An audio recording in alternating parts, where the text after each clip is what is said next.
Hello, everyone, and welcome back to another episode of 3 Point Weekly. In lieu of the absolutely brilliant start of the Utah Jazz, today we're going to be discussing some of the greatest starts from any team in NBA history, and most specifically, surprise starts by teams to start a season.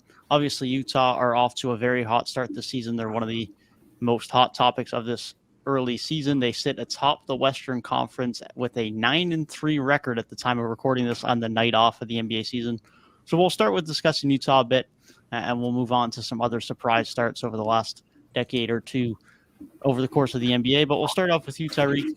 What are your thoughts on this Utah team to start the year, and how good do you actually think they'll be throughout the rest of the season? Yeah, I mean, I don't think anybody had them being first in the West a few weeks into the season, which is kind of crazy.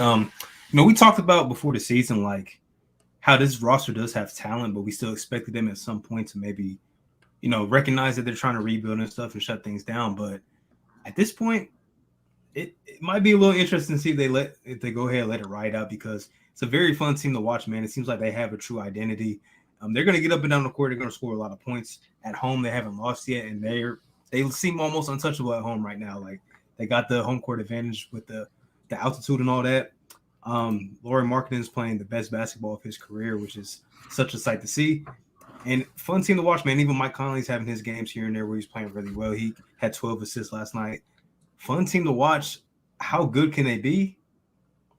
They haven't shown me anything so far to say that they can't be at the very worst of playing team. But, I mean, right now they're first in the West, so who knows what the ceiling is on these guys. Yeah, I found it very surprising overall for this team. Like, the way they play together as a team. Like, you look at this roster, and I think all of us could agree, like, there's a lot of players here. Like, there's a lot of pieces here. And if everything went right, like, this was a roster that could definitely win you some games. I think our big thing was, like, we think everybody's going to be shipped out the door soon. So maybe everybody's not exactly playing together, but maybe just more playing for, like, trade value and stats and things like that. And so not really winning a lot, but maybe being okay until those players are out the door.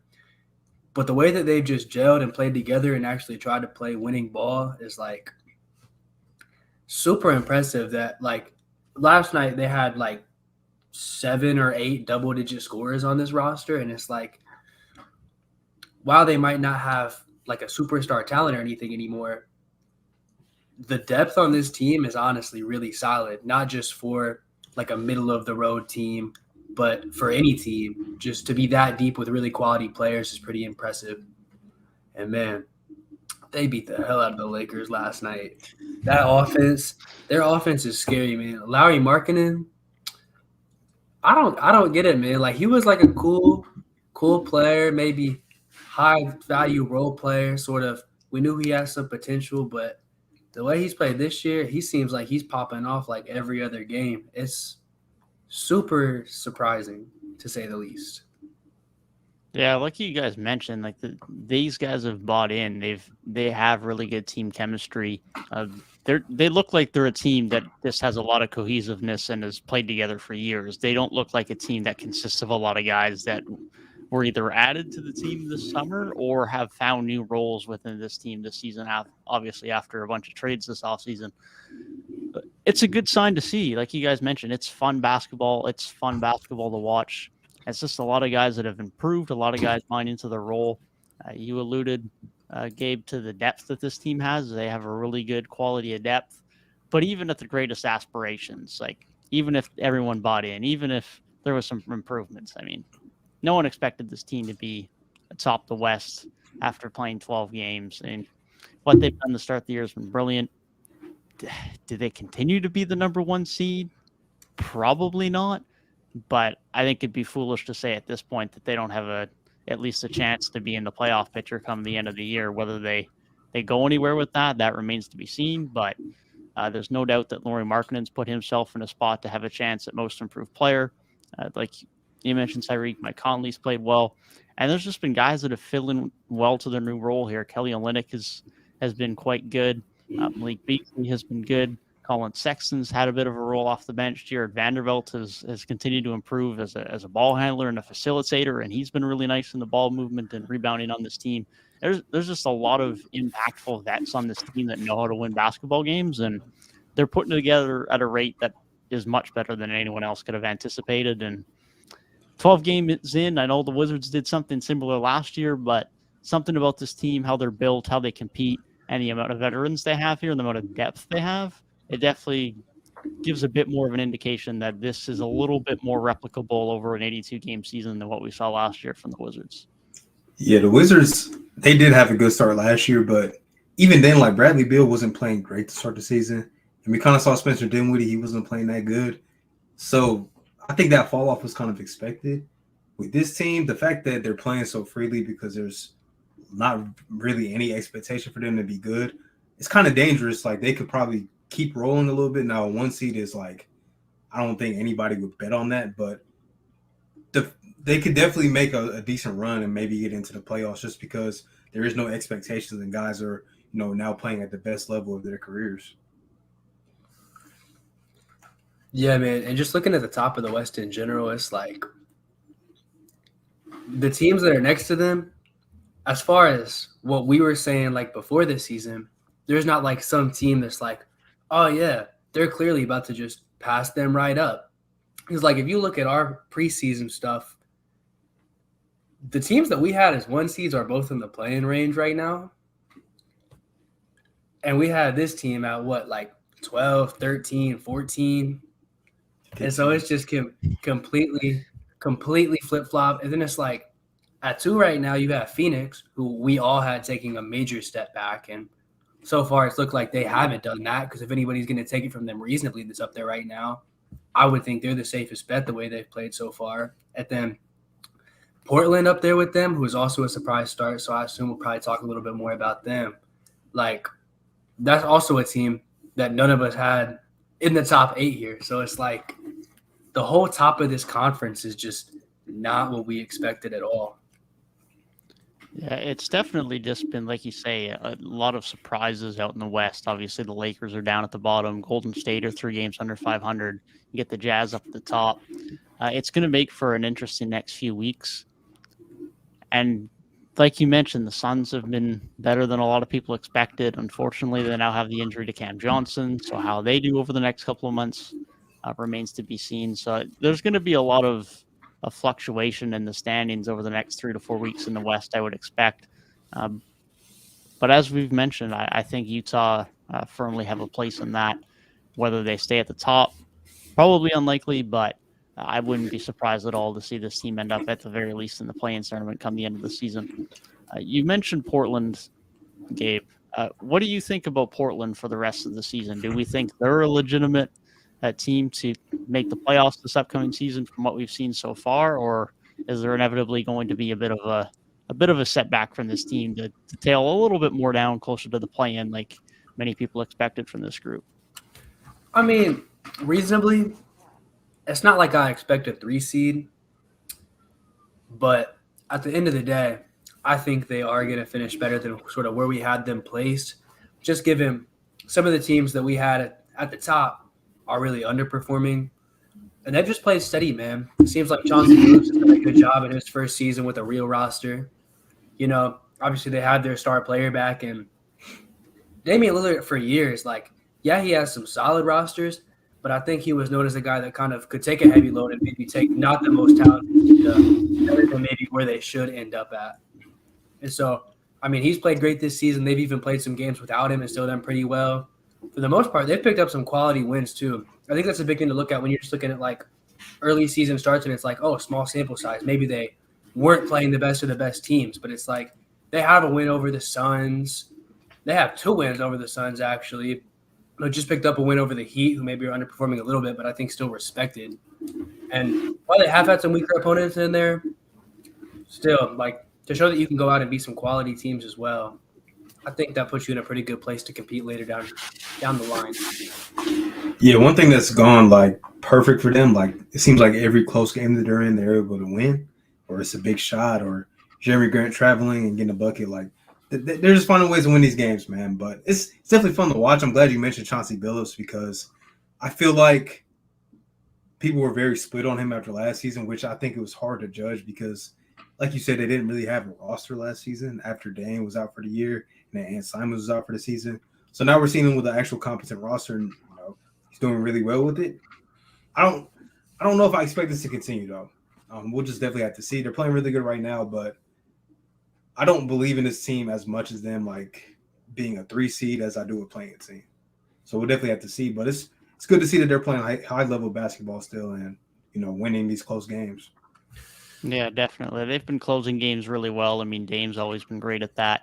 He's shown great confidence in his teammates closing games as well. I mean, just as you mentioned, that game against Miami, I trusted Jeremy Grant and Josh Hart's to hit 2 big threes down the stretch. So it's nice to see that the new guys are coming in and they're already gaining that chemistry and confidence with Dame. So that alongside, like you alluded to, Gabe, this is probably one of, if not the best roster around Dame that he has had. Even though CJ is gone, you have much better depth on the wings. You have much better defense on the wings. Of course, Nurkic is still around, but as a whole, this unit is much better defensively than he's had other than the year with Alfred Camino and Mo Harkless. So there's definitely upside here. I probably agree with you, Tyrik. I believe in this team more as a playing team than as a team that stays in and around the top 3 or 4 seeds in the West. But I think they definitely look better than I expected them coming out of the gate. I think this team defensively has taken big strides already, even though they are still just starting to get things figured out with some new pieces, incorporating that with the second-year head coach for some of these guys, of which is their first year with him. So I think they've done a great job to start the year.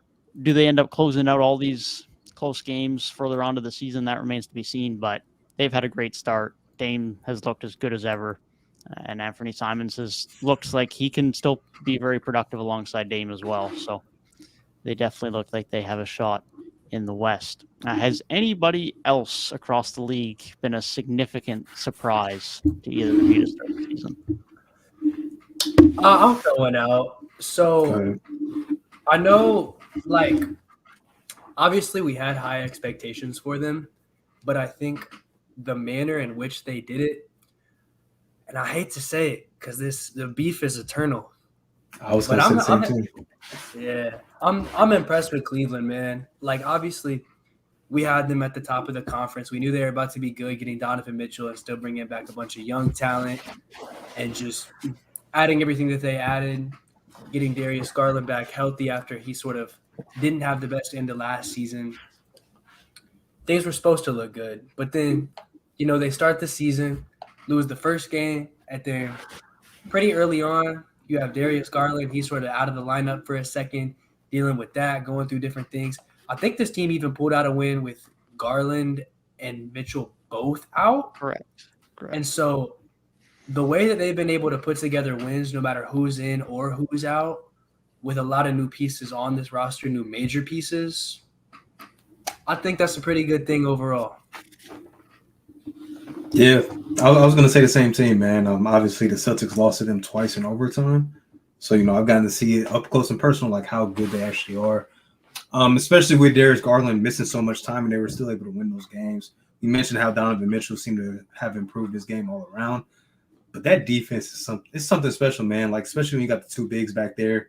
And that's even with, like, Isaac Okoro not playing that many minutes. They're still finding ways to lock up on the perimeter, too, man. Scary team. Very impressed with them and very impressed with guys like Karis LeVert, who's played pretty solid this season. And, with Darius Garland getting reacclimated, that's just a scary team in general that I don't think anybody's going to want to play once the playoffs come around. No, definitely not. I think Cleveland are going to start gaining respect as one of those top few teams in the Eastern Conference.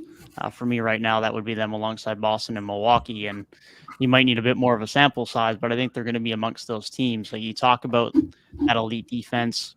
Any team with that elite of a defense is always going to be considered amongst the best in the league. And throw in 2 all-star, if not all NBA caliber guards in the backcourt. And that's going to be a very strong team in the regular season and throughout the playoffs. As you guys mentioned, Mitchell's been great. He's looked really, really good as a playmaker. He continues to take strides in that part of his game. He's looked better defensively this year as well. There's no reason why Cleveland can't continue this stretch. They've been brilliant.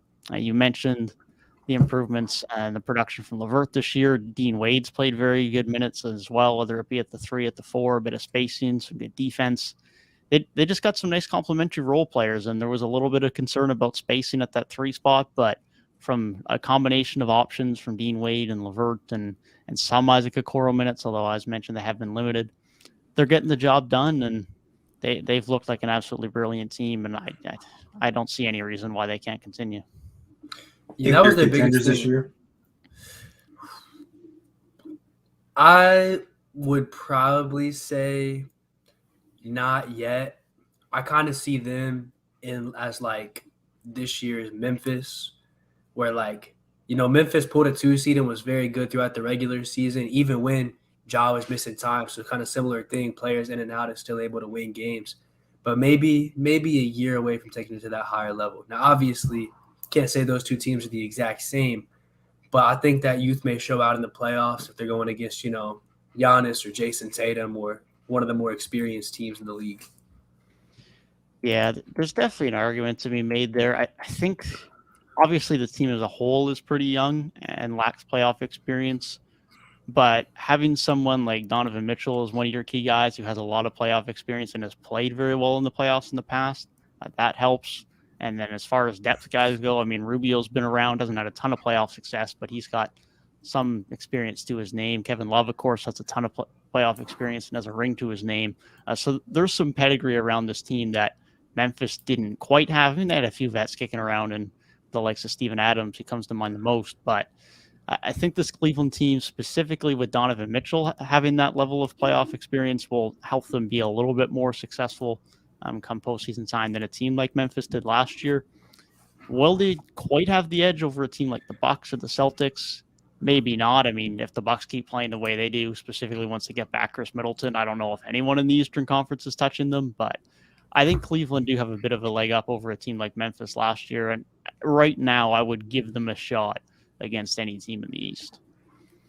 I think I was just gonna say I think I'm leaning more towards them being like fringe contenders, like not in the upper echelon, but behind the Celtics and the Bucks. They're probably that next team that I'm thinking of. Like as of right now, like they should be the team that's be talked about as the third fiddle in the East.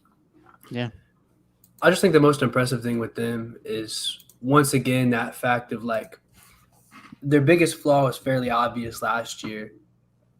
Garland went down and their season pretty much just collapsed right there. I think Mobley missed some time towards the end too, but it's like, okay, some of your top players went out and all of a sudden the whole thing collapses. But now it's showing this season so far, okay, some of our foundational pieces are not here and the whole system and the whole structure can still survive well enough to bring out quality wins. And so from that perspective, it's hard to point out a glaring flaw with that team. And so I think at that point, if you don't have a glaring flaw, yeah, on any given night, you probably can compete with any team. I don't know if you'll end up taking a best-of-7 series against the top of the top, but you don't really have anything specific that they can attack or go at. And so that always, I think, will give you a chance. Another team I was thinking of that's kind of surprised me a little bit is the Hawks. I think the Hawks have looked pretty solid. The DeJounte duo has, I think, gradually improved. They beat the Bucks last night, the first team to beat the Bucks all season without Trae Young, which is not something that you would have ever thought of, a couple of years ago, maybe last season, like the Hawks winning a big game without Trae Young. Looked impressive. The defense has been hit or miss, but they're showing flashes, man. I've been pretty impressed with them. What do you guys think? Yeah, I've definitely seen enough from Atlanta to see the optimism around them moving forward for the rest of the season. Like you said, the defense has been in flashes. If that can become a little bit more consistent, that'll be the biggest thing for them. But they've definitely shown at times that they've been miles better defensively than they ever were last year. Part of that is DeJounte. Part of that is DeAndre Hunter and just him being on the floor, which is half of the most important part of their defense actually being good. Clint Capella to start the year has looked miles better than anything we saw from him last year. He's had a couple of really good games to start the year. I forget who it was they played, but their game earlier in the week where he had a 20-20 performance, he looked absolutely brilliant. If that continues, that's only going to be good news for them. And they've had some good bench production as well. Okongwu continues to look fine. They had the likes of AJ Griffin had a great game the other night. If he can continue to come in, Jalen Johnson's had some fine minutes. So I like what they got going on right now. They just need a little bit more consistency. If they can get a little bit more consistency, they can probably stay in this range where they're going to be just behind Boston, Cleveland, and Milwaukee. But that's the biggest thing for them moving. Yeah, I mean, this team has some winning experience with this core. If they bring in an all-star player that I definitely thought before he even played a game with them that he was going to fit in really well and really pick up for a lot of things Trey didn't do so well. But then when Trey's out, this is a guy that was a number one option last year and, I mean, led that Spurs team to a play-in. And so, obviously, his impact on being able to lead a team and win a game if Trey's out, I think that's probably one of the main reasons they got him, because now they're not relying on one guy to get them all of their wins. But then also, like Devin mentioned, DeAndre Hunter being back, to me, this team just always feels better when he's there. Obviously, he's like their lead wing. And so having him and his defensive impact, and then him averaging like 14 a game this year, that definitely looks good for them from that perspective. And then, yeah, Clint Capella having a good season this year. After last year, there was kind of some talks of maybe get him off the roster, maybe give Okongwu that spot. Now the fact that they're both playing, both doing pretty well and able to provide for this team at a high level, I think will set them up for future success. I don't think this team will be one that goes away. I think I had them at the 8 seed too, which is, man, my preseason predictions are looking bad. The Timberwolves are kind of disappointing me. Ooh, it's rough out here, man. It is rough. It is rough. It is hard to make predictions and come out looking like a genius most of the time. But yeah, like you mentioned, Gabe, DeAndre Hunter's been really impressive to me this season. It looks like he's expanding his offensive game a little bit as well, a little bit more mid-range, a little bit more of an ability to attack the rim, and he's been more efficient in all facets of which is great to see. And on the note of DeJounte Murray, he's like obviously small sample size, but he's been a lot more efficient from three this year as well. Obviously, some of his looks haven't been as difficult as they were last year in San Antonio, but if that can continue, that's only going to mean even better things for Atlanta as well. Exactly. Yeah, just playing with somebody that's so talented as Trae Young and with DeAndre Hunter expanding his game, that's an all-star's dream, is just being able to like have easier shots, and that give him an opportunity just to take more threes too, which is something that I think a lot of people wanted him to do in San Antonio, but now the floor is probably so open for him that's just making things a lot easier. All right, let me ask y'all this real quick. So far this season, which do you guys think has been more surprising? The teams with the really hot starts or the teams with the really cold starts? Probably the hot starts, to be honest, because most of the teams that have come out of the gate slow are not teams that I'm shocked at starting slow, with maybe the only exception being Golden State. Although even then, when you're getting the notification on game one that none of the starters are going to play over 30 minutes a game, they kind of got the indication they were going to take things slow, although the starters hasn't necessarily been the reason they've been held back. But we're 10, 11, 12 games in. Some teams just have bad starts to a season. That's not unprecedented, or just 8, 9, 10 game slumps. That happens. So I'm not that surprised by most of the teams that have struggled to start the season. But I mean, at any point in time in a season, a team that most people expect to be a lottery team like Utah don't go on a run where they're 9-3. That just doesn't happen. So between Utah leading the pack, which really helps the case for the surprise teams in a good way. And then between Cleveland, we've mentioned, between Atlanta, we've mentioned, and just other lottery teams that have been better than expected. San Antonio have lost 4 in a row, but they've been a lot more competitive than expected. The Pacers have been a lot more competitive than expected. Orlando, although their record doesn't show it, has been very competitive as well. So there's just been a lot of teams down at the bottom of the barrel, or that we expected to be at the bottom of the barrel, that have been a lot better than expected in comparison to the fact that obviously there's been some teams that had high expectations that haven't been good, but start to the season, new adjustments, that's just bound to happen, unfortunately.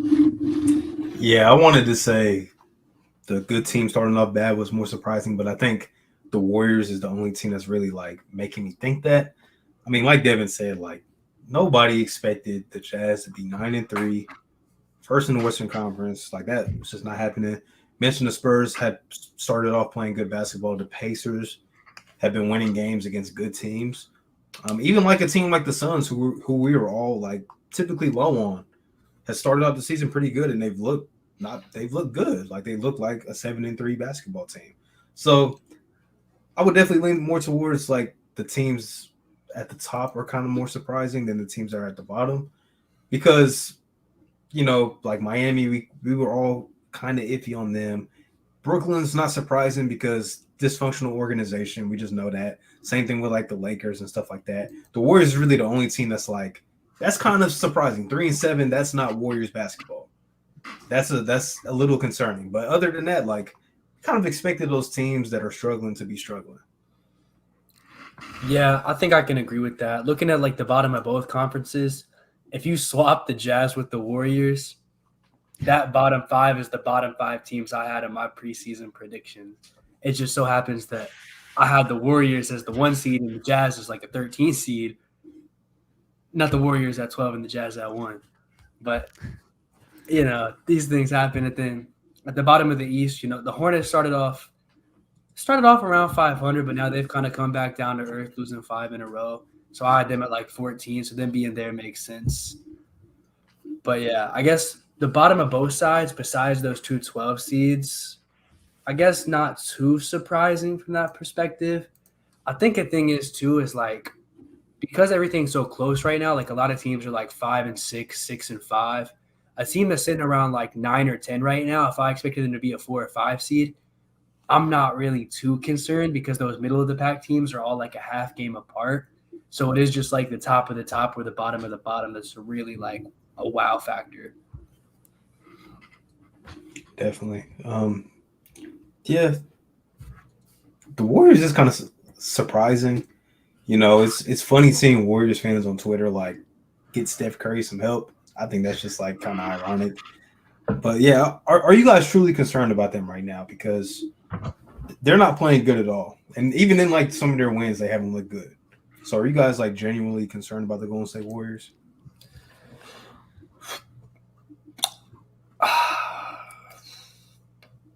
See, that's a tough one because like you shouldn't be winning by 3 points if Steph Curry's scoring 47.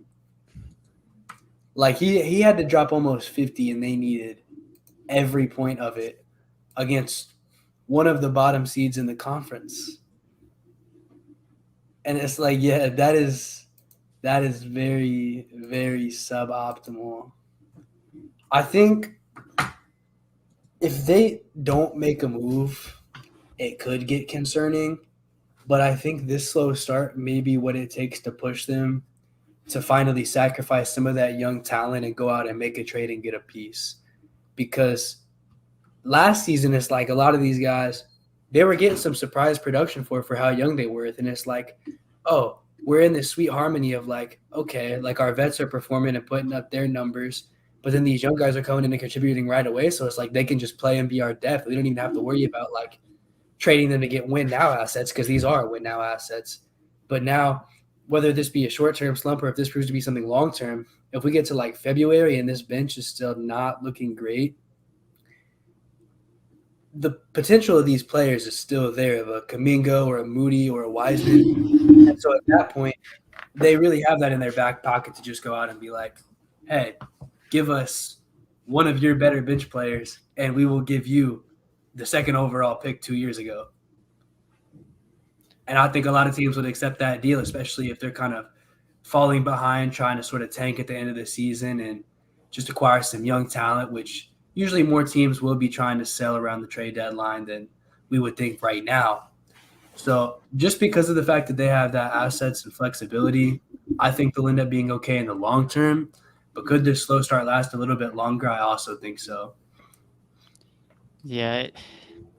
There's some things that make me concerned, but there's other things that just make me feel like it's just going to take some time or personnel isn't going to change it. Point one is that Dante DiVincenzo has only played 3 games. And as much as he's obviously not some star player, he is going to be to their bench unit this year, and their bench unit has been one of the bigger problems of this team. So him coming back should alleviate some problems, although Ty Jerome has actually given some decent minutes when he's played over the last few games. The biggest thing for me with Golden State that I've seen to begin this year, outside of just their bench unit not being great, is I just haven't seen the want to win. This seems like a team that just figures they're going to be back to the playoffs and they're going to be good enough again. And this is not the KD Warriors. Like, this team could arguably be the favorite to win the title, but they're going to have to work to be a top 3 seed, and they're going to have to work to win a title. They can't just coast along to get to the finals to do it. They're not that good. And so there's just been too many plays where they're getting out rebounded. Rebounding is just hustle and effort for 90% of it. They're just not committed enough with enough bodies on that end. Wiggins has been there. Looney's been there. Outside of that, I'm just not seeing it.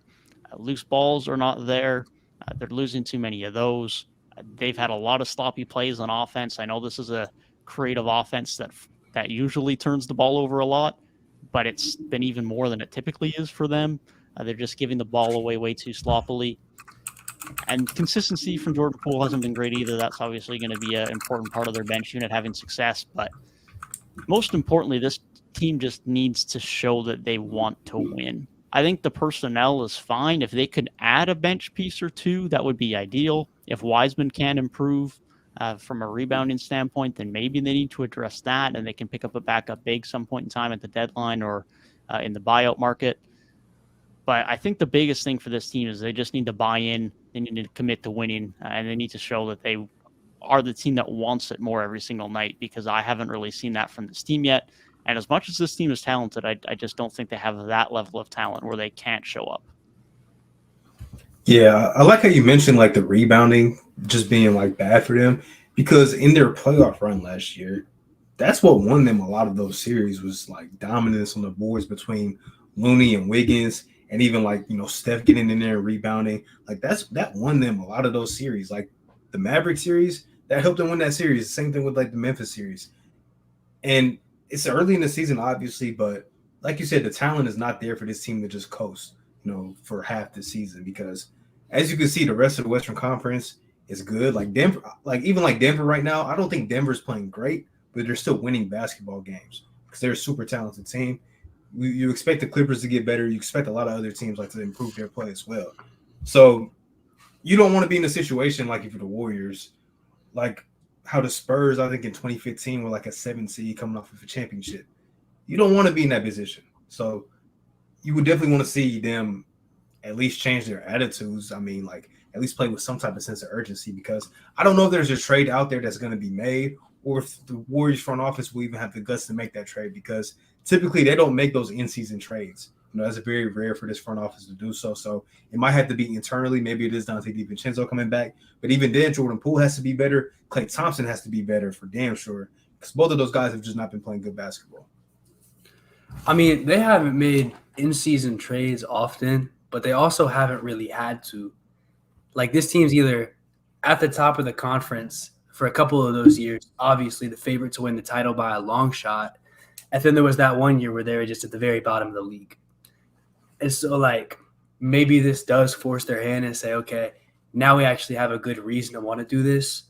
But I do think the main thing with this team is still, like y'all said, the effort thing. Because it's like we talk about rebounding being a part of effort, but at the same time, defense as a whole, one of the biggest parts of it is just the effort you're putting in. And for this team to be 27th in defensive rating, 29th in opponents' points per game, like, you just can't give up that many points and expect to win a lot of games. Like, teams are going to come out, especially early in the season when everybody's fresh, everybody has all their best players in, and everybody's just hungry to prove themselves and get out to a good start, so that way they're not coming from behind later. Teams are usually going to shoot a little bit hotter right now. And so you just can't give up that much and expect to be successful. And another thing is they're the defending champs. They've been a dynasty, so they're getting probably every team's best shot every single night, because nothing feels better than beating the defending champs. So they got to step it up, man, because you don't want to fall in too deep of a hole. that will just be like way too much to overcome. And now you got Steph Curry having to play, MVP level basketball every single night just for you to be able to win games. Yeah, definitely. Steph's had to do too much. Steph's played well offensively, but at the end of the day, the defense has got to improve. The rebounding has to improve. Need more consistency out of secondary guys, like you mentioned, in Poole and Thompson. The personnel's fine. Obviously, losing Otto Porter and Gary Payton are not helping them, but I don't think they need to make some big in-season trade. And like Draymond's talked about in the past before, it takes guys a while to get integrated into and figure out this offense. I mean, Golden State's offense is very unique to pretty much any other offense in the league. So any in-season trade is going to be limited in impact. This is probably what they're going to be running with, and that's probably not a bad thing. The personnel is probably there, but they just got to want it. That's simple, man. I think they can easily put together some crazy second half turnaround. I think at some point, I have full belief they'll just flip a switch and they'll rip off like a 10-game winning streak, and then all will be happy in the Bay Area. Just because I don't know, that's like half thought. Like usually it's not whole season; it's a game-to-game thing. But like when they talk about the third quarter Warriors, like. I don't know, maybe something with this team, man. I just have this expectation in the back of my mind that they're gonna come around because it's Golden State, man. It's like watching football and seeing Kansas City, man. I don't care if they start like 3 games below 500 and they look terrible, and then they come into like some primetime game and they're down 3 touchdowns at halftime. They're winning, bro. Because that's just what they do. It's just expected at that point. They're gonna come back. And so while it might sound sort of propaganda-ish, I just have a full belief that this roster will not go away. The only thing that might stay this bad is like Clay being kind of washed. But like, I agree. Besides his decline, I think everybody else will get back on I mean, Curry can't really get much more on the uptick than he is now. I mean, the guys just scored 47 efficiently with 0 turnovers. Like, you can't really get much better than that, but I think the pieces around him can really only go up. Only player that's really been hooping is Wiggins outside of Curry. Yeah. Finals MVP, all-star starter Wiggins, man. Yes, he's proven it. 2-time all-star? 2-time all-star Wiggins? Nah. That's Lauri Markkanen's spot this year. Honestly, if they go into All-Star break and they say good enough, if they go into All-Star break and they're still like at the 5 seed, they gotta have an All-Star, man. That's gotta be Lowry, man. Definitely. That would be them being so good right now, and if it continues, hurts other teams because that is the one team that has a bunch of like trade assets or trade pieces. Yeah, that could be valuable. Like. People would love to have Jared Vanderbilt, Malik Beasley, maybe even Mike Conley.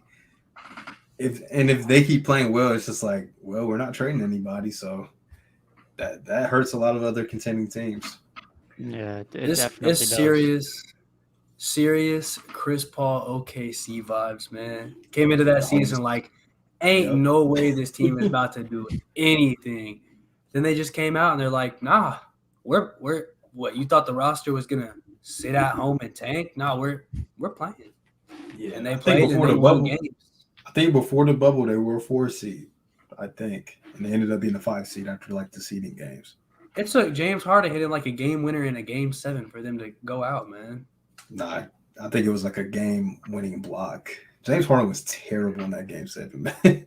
I mean, yeah, it wasn't like a game winning shot, but he had that play on Lou Dort, man, because it was the Lou Dort 30-point game. Arizona State face-off, man. And now Lou Dort's back to shooting like he was pre-game 7. Come on, man. No Lou Dort slander allowed, bro. My bad. We love Lou Dort on this podcast. We do love Lou Dort. He has 7 points in his last game, man. Stop playing. That's a fun team to watch, though. Even though they're under 500, fun team to watch, man. I'm enjoying watching OKC. definitely. I think, yeah, they came back looked down a to lot earth a better little this year bit. too. Those teams that have come back down to earth, like, I expected it a little bit. It's like the Spurs took their slide and they're back down to like probably getting closer to what we expected them to be. The Thunder getting down there, kind of back to at least where I expected them to be. Obviously, the Hornets have now lost 5 in a row. They're back down to the bottom. A lot of teams that maybe started off around 500, and you're like, oh, maybe they could be something.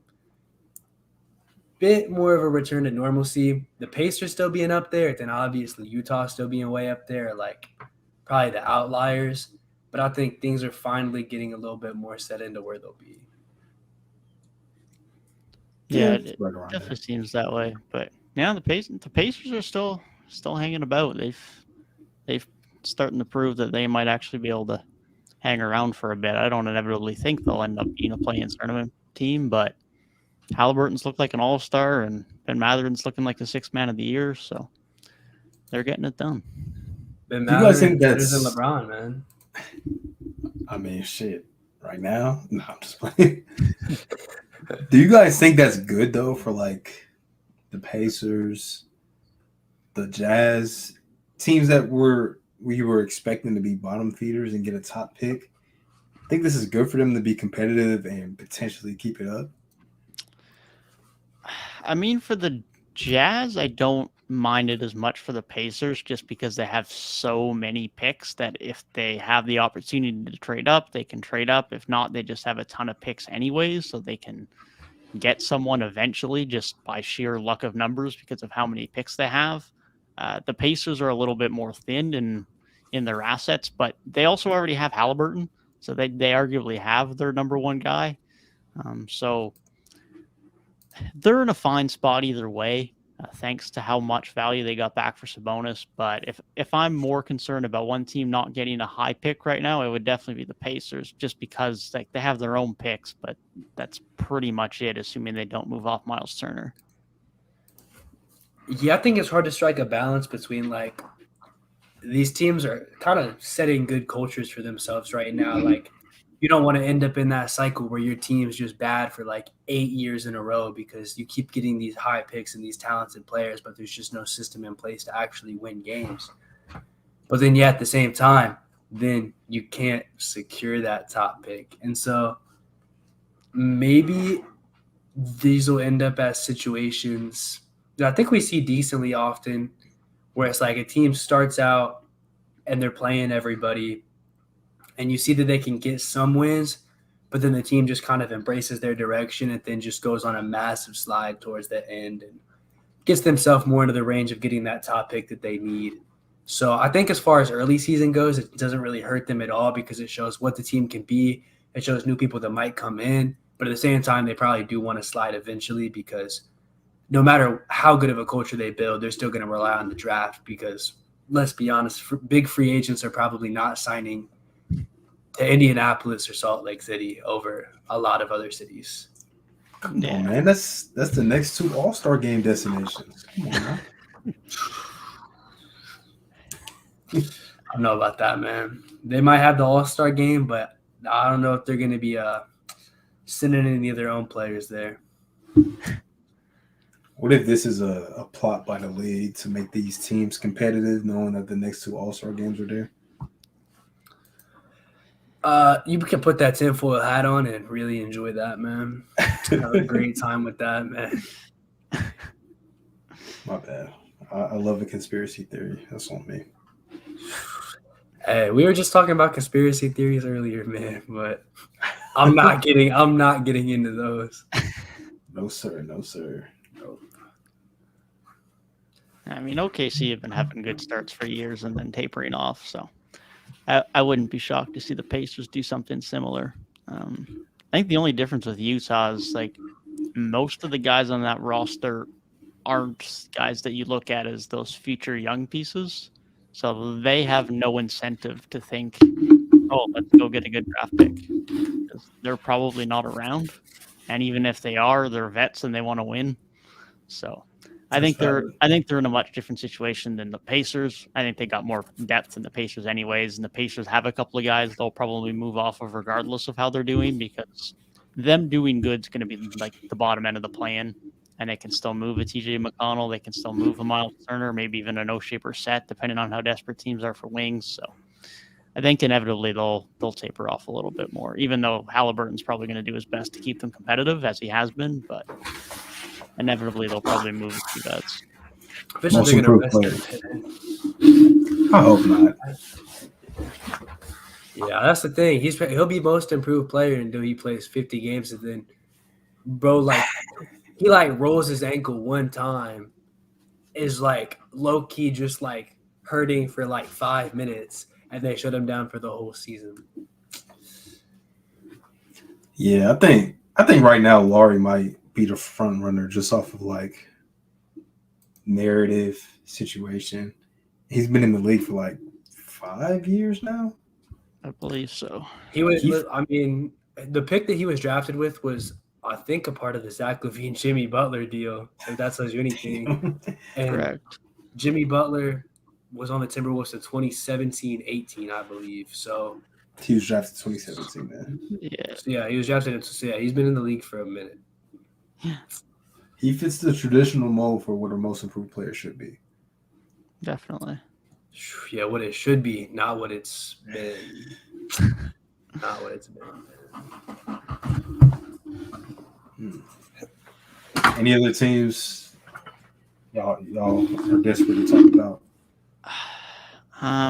Not necessarily teams, but I got to shout out my boys in San Antonio. Vassell's looked great on both ends. He's improved a lot more on ball. Kellen Johnson's improved on ball as well. He's looked really good. He's averaging over 23 right now. And Trey Jones has taken a nice step forward as well. Really improved as a three-point shooter this year. Not a ton of volume, but never been a great shooter and is shooting quite efficiently right now. Now as the starting point guard. So lost 4 in a row. They're probably going to keep losing because that team as a whole just isn't that good. But those 3 young guys have all taken nice steps. Hey, man. I'm about to start pushing agendas, man. The Clippers are back. We're about to go on this one-seed run. Listen, only 2.5 games back now. Won 4 of their last 5, and the only loss was to the one-seeded best team in the league, the Utah Jazz. Next 5 games, Lakers, Nets, Rockets, Mavericks, Pistons. The Mavericks might give them the work because Luka is absolutely cooking this season. If you want to talk about hot starts, people expect Luka to go off, but probably even hotter than we expected. But at the end of the day, you can easily win 4 of your next 5, but then they play the Spurs after that, so they can win 5 of their next 6 too. And then all of a sudden, that's like 10 of their last 12. So, hey, man, all I'm saying is the picks are not out of the question because the easy part of the schedule is coming up. It's valid. Gabe said that he's actually a Clippers fan.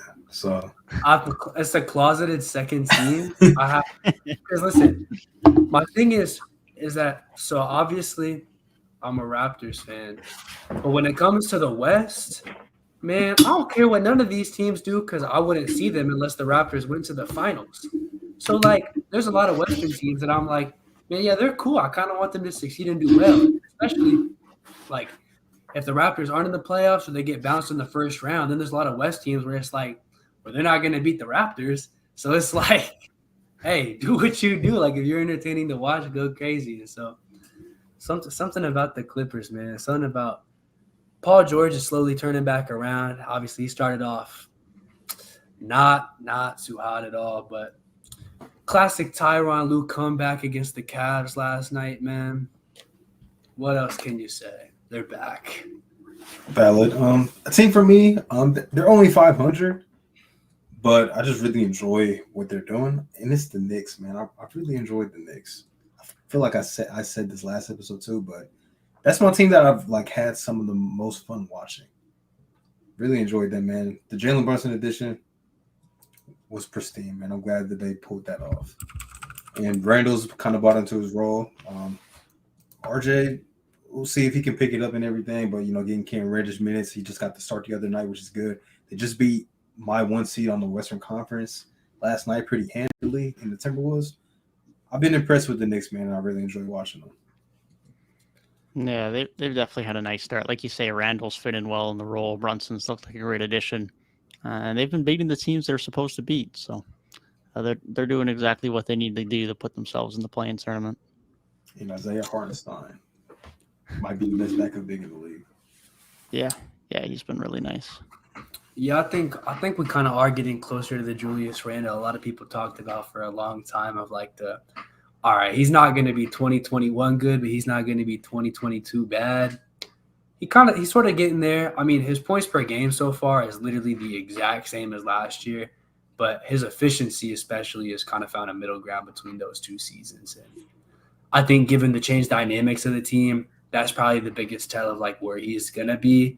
Because, I mean, when you bring in a player that's going to be as impactful as Jalen Brunson, I would not expect his counting stats to take a jump or anything. But by looking at efficiency numbers and just on the court, he's definitely been better. It's crazy how easier the game becomes once you actually have a real point guard that can get you the ball in the spots. It's funny how that works. Yeah, never in a million years would I have thought I would have seen an 8 of 13 from deep stat line from Julius Randle. So Never. That would not have happened last year, that's for sure. And part of that's Randle, but part of that is having a guy that can get you the ball in the right spots for sure.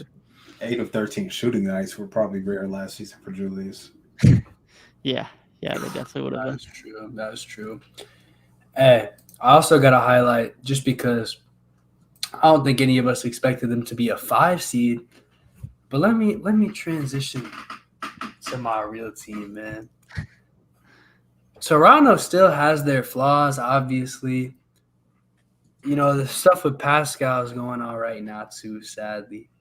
But this defense is crazy, man. Like, I was watching, obviously the Raptors just lost to the Bulls, but, it's hard to beat the same team back-to-back games. They're going to come out with adjustments, and that's well-known fact. But I was just watching the end of the first game against the Bulls, and just like whole fourth quarter, trading buckets. A lot of teams running a lot of good offense, making a lot of shots. And then just out the blue, just like a million steals. Like, they can't do nothing. Like, the Raptors just decided, oh, yeah, it's time to end this game. Just couldn't do nothing. They couldn't pass the ball anywhere. The ball was just gone out of their hands, and then all of a sudden the game was over. And I'm like, dude, how are y'all doing this? How are y'all doing it? Like, I know they call Nick Nurse the mad scientist, and I know every player on that team is like 6'8" or above besides Fred VanVleet and Gary Trent. But still, man, obviously they're a 5 seed that's only one game above 500, so it's not like a well-established 5 seed or anything. But, like, they've been really fun to watch without that great of a half-court offense.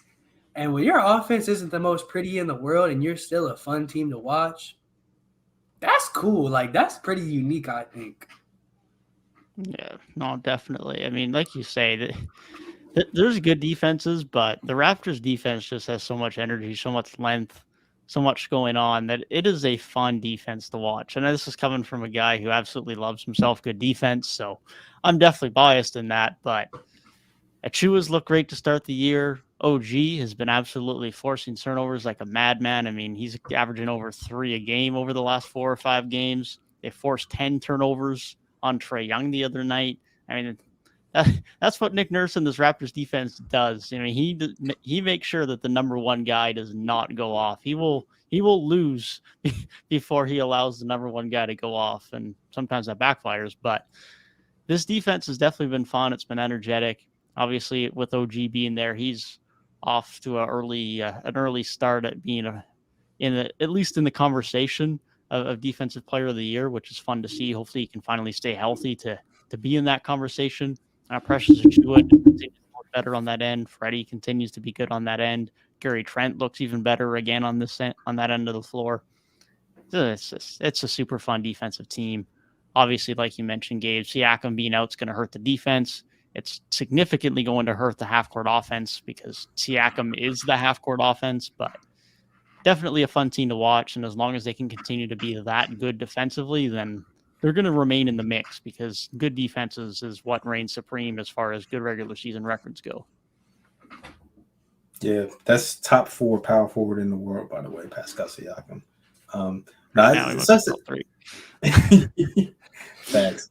Sucks that he's hurt, but even so, like I don't know why, but the Raptors just remind me of like an AAU basketball team. Like I get those kind of vibes, like just the energy that they play with defensively. All the long wing players that they have playing basically positionless basketball. So fun to watch. Love me some Gary Trent. Like seeing him hoop. OG, like you said, has been playing really well. Just with him, it's always been about staying healthy, playing more than like 50 games. Like that's really all we want to see from OG. So hopefully this is the season where he's able to do so. And yeah, just overall, man, like Scotty's playing well. I saw you got that poster the other night. And even though like only one game above 500, it seems like you guys are a lot better than that.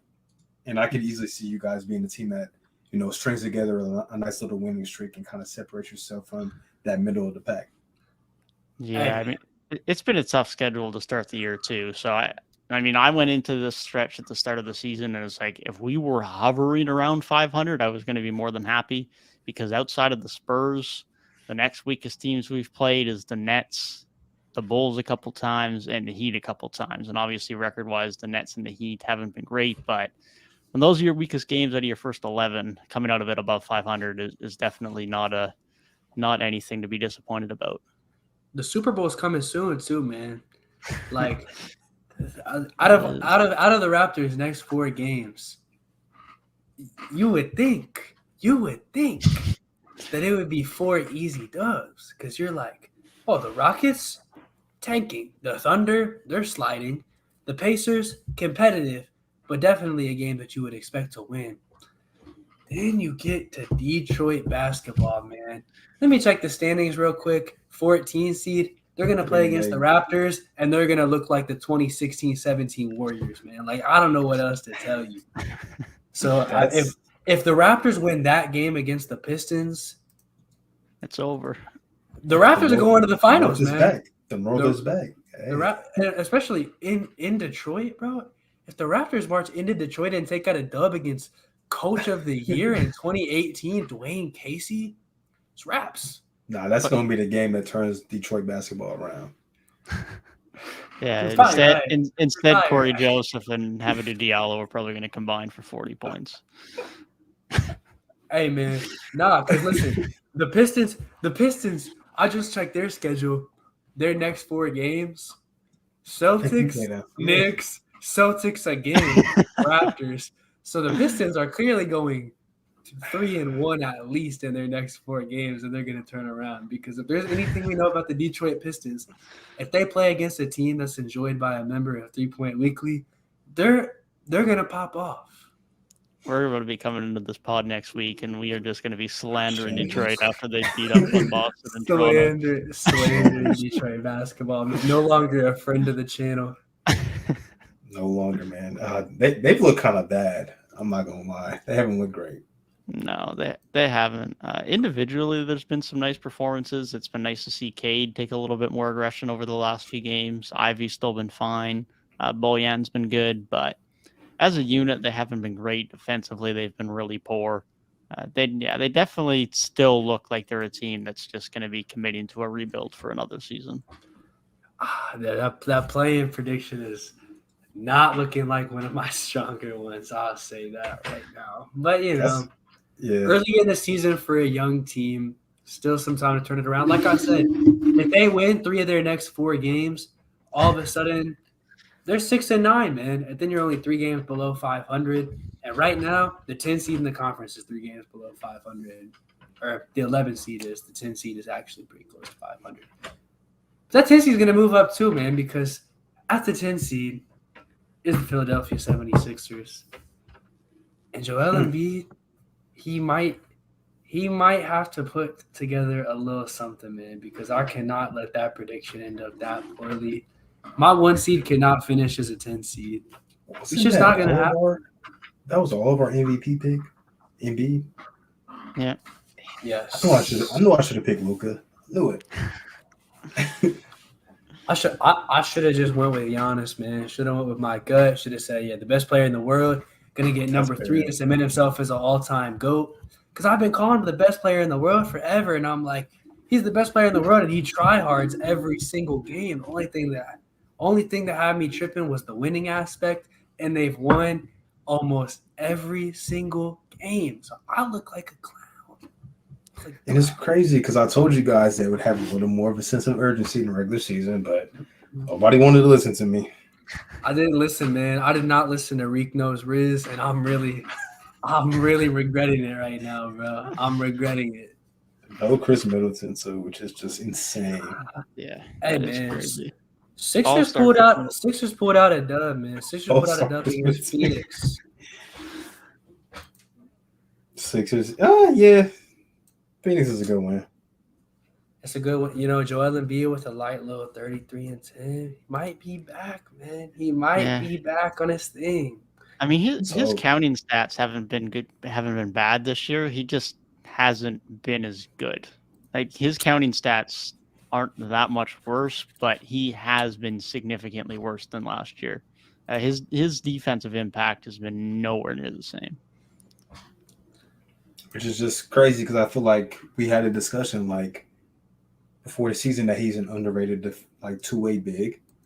And now he's kind of like letting us down in that aspect. Like, where's this defense that we were just talking about?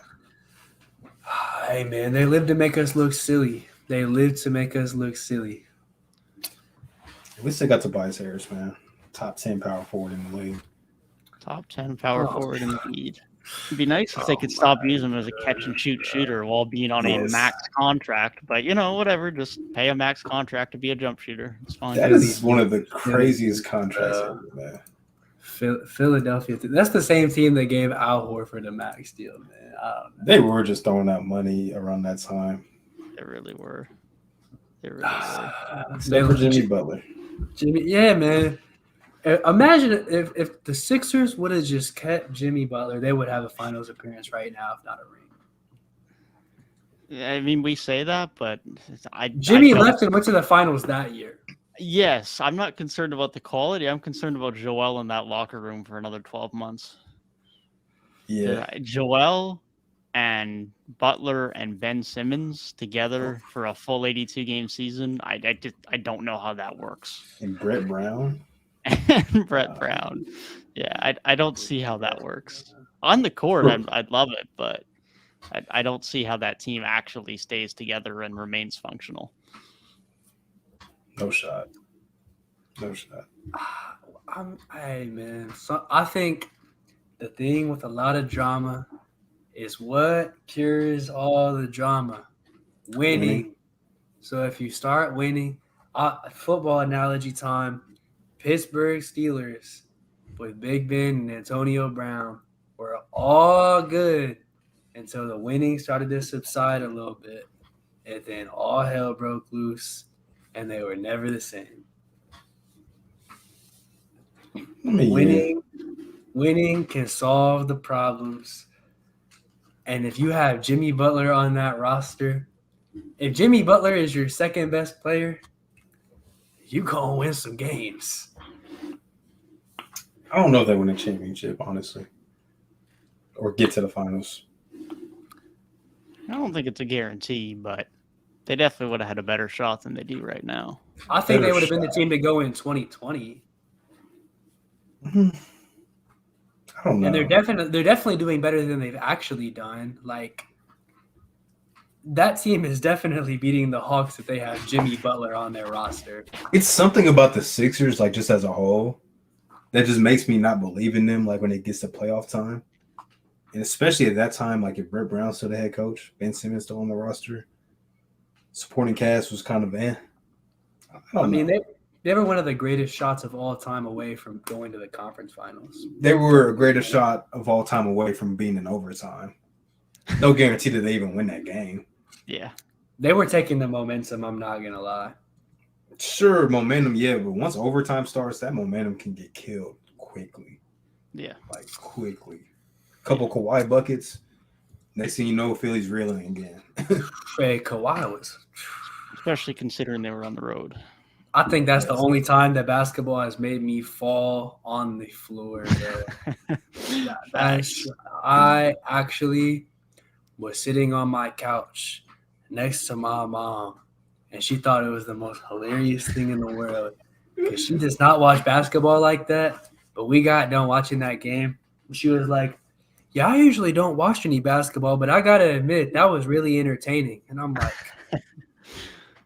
tell me about it. It's crazy because I watched that whole game, and for some reason I was watching it on my phone. I don't know why, but I was watching it on my phone, like the Watch Spectrum app on my phone. And I only remember like a few things from that game. Like I remember Kyle Lowry took a couple charges in the third quarter, and then I remember Jimmy Butler steal, and then I remember Kawhi shot. Like that's all I remember from that game. Jimmy Butler's steal probably gave me more anxiety than most college classes I've taken. Yeah, I was sick too because I was rooting for y'all heavy. Like I just didn't want to see Philly win that series. Yeah, Philly versus Sixers is I feel like that's a good little mini rivalry, man. Philly Raptors. Nah, Philly Celtics actually I meant. Oh, Celtics. Philly Celtics, they've matched up a couple times. And they've never beaten us in the playoffs. Match up 3 times in my lifetime. 3-0. Celtics kind of own the Sixers, man. Thanks. They got to beat the Hawks before they can have a rivalry with us. So yeah, like for the longest time, it's like the Celtics were like the Green Bay Packers of basketball, man. They went to the conference finals and they just lost every single time. Sixers haven't been to the conference finals since like Allen Iverson, bro. Literally. They're just the Cowboys. They just disappoint every year. That is a valid comparison. Watch, they're gonna win the title this year just because we said that. Oh, maybe the Cowboys are gonna win the title this year, so I got no complaints. No, you gotta stop. No shot. Both those teams got the same issue. Their head coaches are kind of incompetent when they get to playoffs. Oh God, Yeah, this team. This is the type of team that the Sixers this year, they'll probably go into the playoffs. They'll get like up 3-1 against like Chicago or like it. Now watch it be Atlanta again. I can see that They'll go up 3-1 against Atlanta and somehow find a way to sell again. DeJounte Murray masterclass just clamping up James Harden. He ain't doing nothing. Okongwu and Clint Capella are just tag teaming Joel Embiid. He's fouling out like every game, getting mad. You heard it here first. We're gonna have to save this clip, and if it happens, man, we're gonna go viral just off of that. If it's May and DeJounte Murray has James Harden in hell, you heard it here first. And it is November 8th, 2022. So yeah. Now I'm hoping that happens, Gabe, just so we can gloat about it. All of it, literally all of that just to get cooked by Giannis in the second round too. Probably. Probably. Nobody might. I don't know if that team's gonna lose, man. Yeah, it's certainly looking like it's just their league and everyone else is just living in it. That's certainly how it looks so far. And like you said, Chris Middleton has yet to play a game. Nice. Ridiculous. Ridiculous stuff. And they've been without key parts of their bench as well. I mean, Pat Connaughton hasn't played a game yet either. When I look at every team right now and I'm thinking like, man, based on this like 10, 11, 12 game sample size, who am I picking to go back to the finals? I'm giving you Bucks Suns a rematch, bro. I'm not going to lie. I'm giving you the rematch. I was talking stuff about the Suns last episode, and I kind of retract my statements. They look pretty good. I'm not going to lie. They look pretty good. Defensively, they still look damn good. Cam Johnson being nut's going to hurt them, but what I've seen through the first 10 games, they've looked pretty good, man. Yeah, I don't know what I think in the Western Conference yet. I'll be honest. I see a lot of good, but not a lot of great. I'm still really undecided out there. If Golden State can get back on track, obviously that puts them up there. I'm still waiting on Jaren Jackson to be back from Memphis because they've held afloat fine, but their defense is obviously taking a big hit. They could be up there too, but yeah, the Bucks definitely look like the best team right now, but you could flip a coin between 7 or 8 teams right now in the West for me. I mean, yeah, my clear favorite in the West, if this was the season, they wouldn't even be in the play-in tournament. So, like, out of the 10 teams there, I think the Suns would have the best chance. But yeah, like you said, definitely not as clear as the East. But I'm thinking, who would go to the finals? The Phoenix Suns or the Utah Jazz? Phoenix Suns. The Phoenix Suns or the Portland Trailblazers? Phoenix Suns. Phoenix Suns or Denver Nuggets? Okay, now we might have a conversation. Suns and Mavericks. Maybe Luka pulls off some magic. I think a little bit less of a conversation, but maybe a conversation. And then you get down to like Grizzlies, Clippers, Pelicans, some teams who might ramp it up a little bit more later in the season. But as far as that like top 5, it's got to be the Suns or the Nuggets who are like, you know, the team you'd expect the most just because of who their top end talent is. Yeah, I was thinking Denver maybe, but they haven't looked great so far, even though they are 7-3. Hasn't been super impressive, but you obviously got to factor in, got to work MPJ back in, Jamal Murray back in, also some new additions. So I think a 7-3 start is good for them, considering like all the new guys that they're trying to either reorchestrate back into the rotation or the new guys that are getting there. Yeah, that's how I feel too. Like 7-3 is better than I would have expected out of their first 10 games. So they've played a real easy schedule though. They have, but they've won everything at home. They've played 6 games on the road already. They're 500 on the road, which is all you need. And like you said, you're integrating back 2 of your best 3 players. Most importantly, the new role players have looked really good. Bruce Brown and KCP have looked really good. So I've been happy with what I've seen from them so far, and they're only going to improve as MPJ and Jamal Murray get a little bit more comfortable. I'm looking. They really don't even hit like a super tough stretch for a while. Like even into January, they get like a stretch of, I guess, like, I mean, late December, they have like a stretch of like Grizzlies, Blazers, Suns. Early January, Celtics, Timberwolves, Clippers, Cavs. But like throughout most of at least the 2022 part of the season, there's not really a ton of super difficult stretches for this team, so they're gonna have a lot of leeway to work those guys back in.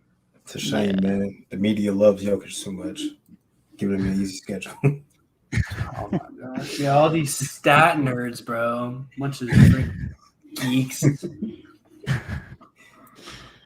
Real hoopers don't like Jokic, bro. Come on. Follow us on TikTok, by the way, at 3 Point Weekly. Yeah, that's where real hoopers go, where they know that Ja Morant's better. Yeah, I've been happy with what I've seen from Memphis so far this year. Obviously, the defense has been great, but Baines looked a little bit better again. Jaws looked good. We haven't seen Zaire Williams play yet, so that's going to be another layer of addition, but they don't look like they're going to be taking a step back, which is nice to see. Yeah, that like I didn't feel right predicting them as falling off a little. I think I had them at like the 6th seed or so. Them and Phoenix were somewhere between 6 and 7. But like it didn't feel right. It's just like I was looking at all the rosters and I'm like, these other teams just look so good.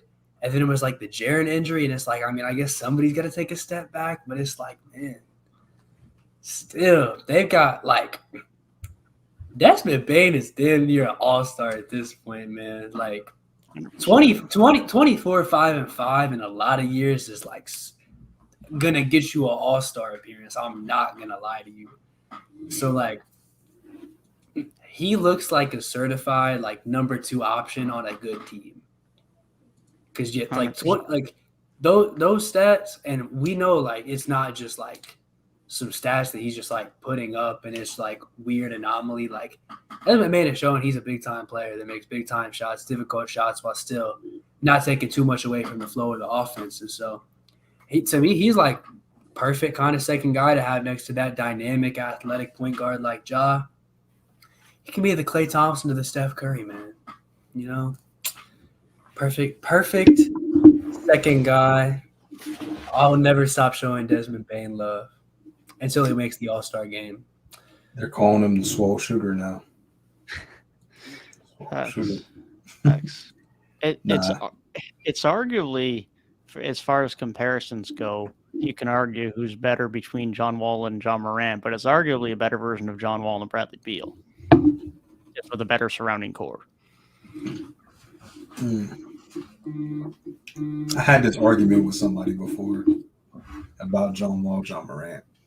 Last season, I would have said John Wall's prime was better. Now I might say Ja. Yeah, I don't know. That's tough. That's tough. It's so close, man. John Wall is just such a better defender. That's the when thing I think that of like people forget that. Peak John Wall was literally giving you 20 and 10 on good defense, leading his team to Kelly Olynyk away from the conference finals. John Morant, he still gave you very good stats, not as good defense. 2 games away, but against an all-time great. Splitting hairs at this point, man. John Wall was damn good, bro.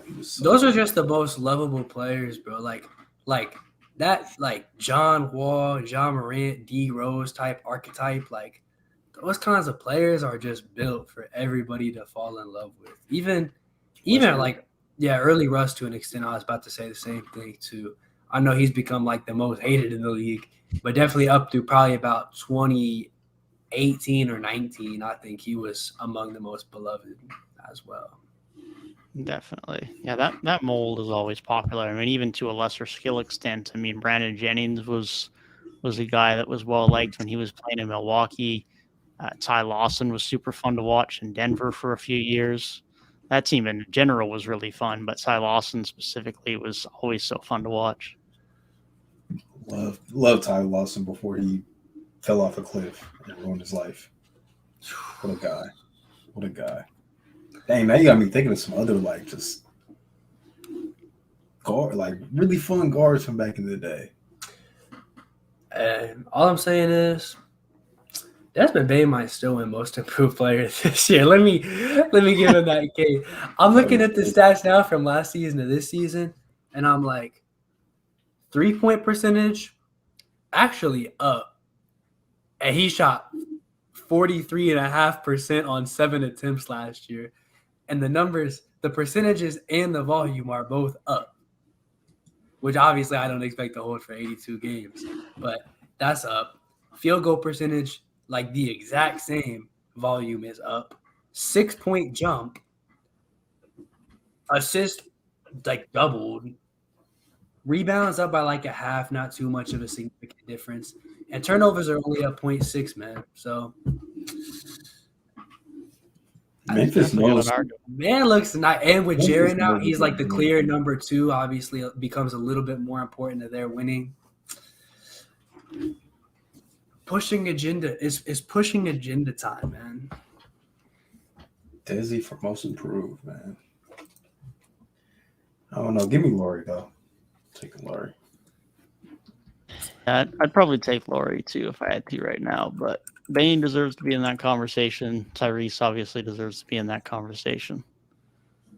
Both Tyreses deserve to be in that conversation, man. Tyrese maxing up to like 24 points per game from 17. Yeah, he is, but that's being helped by some like 20 of 39 shooting games. So he has been good, but he's not quite at that level yet for me. But he has been very good. I will give him that. He has had a very good start to the season. I'm straight agenda pushing with that one. I think he's made a jump, but not as big as maybe some other guys. I feel like the nature of the beginning of the season is like everybody's shooting so hot, man. I feel like a lot of people's efficiency numbers are like crazy right now. Yeah, which is interesting because lots of times we get guys that'll have a slow start to the season, but there's been a lot of guys that have been hitting to start the year. The season they first switched away from Spalding to Wilson, I think everybody came out like kind of slow. I think like Paul George ended up saying something about it maybe. Was that last year? I think it was last year. I feel like it was last year. That's such a weird thing for a Hooper to say. Like, come on, man. Well, because they were talking about it because Dame started off last season like really poorly, and they were saying, "Oh yeah, the new Bulls are part of that too." So it was like him and Paul George, but with Dame, it really just ended up being the injury. All we see now, back healthy, and he is he is back to him. I'll be damned if I ever heard an NBA player complaining about the basketball that they're playing with. Like, come on, man. That's just Paul George, man. He's always getting roasted for something stupid. Like, it all started with really all started with playoff P, but Pandemic P. I'm just glad I haven't seen him trending on Twitter for the last 12 months. It's been a nice change. bro. I'm glad he killed that narrative because I really like Paul George a lot. Yeah, me too. Paul George literally talked about some playoff P, and then we didn't see it for 5 years. I think he said that in 2018, and we saw it in what was that? 2021. They went to the conference finals. So I guess 4 years, 4 seasons. In his defense, though, he was elite in the playoffs in Indiana. Yeah, he was. That is true. That is true. He went out kind of sad in Indiana, though. He got they either got swept or lost in 5 to LeBron. Everybody loses to LeBron, though. Like that was that was a ritual back then to get swept by LeBron in the first round. Yeah, he can't be too harsh about that. That or my whole Raptors fandom just kind of falls apart. So the Suns might forever be like the only team to beat LeBron in the first round, because who knows if he's gonna make it back to the playoffs at this point, man. I will go on a limb and say the Lakers will not make the playoffs. It's not going on a limb for me because my preseason predictions had them as the 11th seed. You're welcome. Yeah, they are not a playoff team. I give them way too much damn credit, man. I'm mad at myself because I just had a feeling like you guys were fools, bro. You guys were foolish, man. I fall for it every year, man. You guys gave them the benefit of the doubt, and you guys were wrong. Yeah. I still wouldn't even be shocked if they make the play-in. I'm not fully giving up on them yet, but I don't think there's any shot they make the playoffs. But they could squeak in. I think they could still squeak in. I think I'll give it up, man. 10 games in, they look very bad. Their 2 wins were they needed everything to go right for them to win those games. Yeah. It definitely doesn't look great. I don't think I'd predict them to make it right now, but I still think they have a shot. But the only silver lining might be LeBron hasn't been amazing so far, and you expect him to get better. That might be it. A team hasn't scored less than 110 on them since October 23rd, man. That crazy defense that they started off with. Teams are put last night. Talking about the Lakers, right? Yeah, so the last time. Maybe I said that wrong, but teams have been putting up a lot of points on them. The Jazz scored 139 last night. Then you just said it wrong. Yeah, okay. I was about to say their defense has been that good since that long.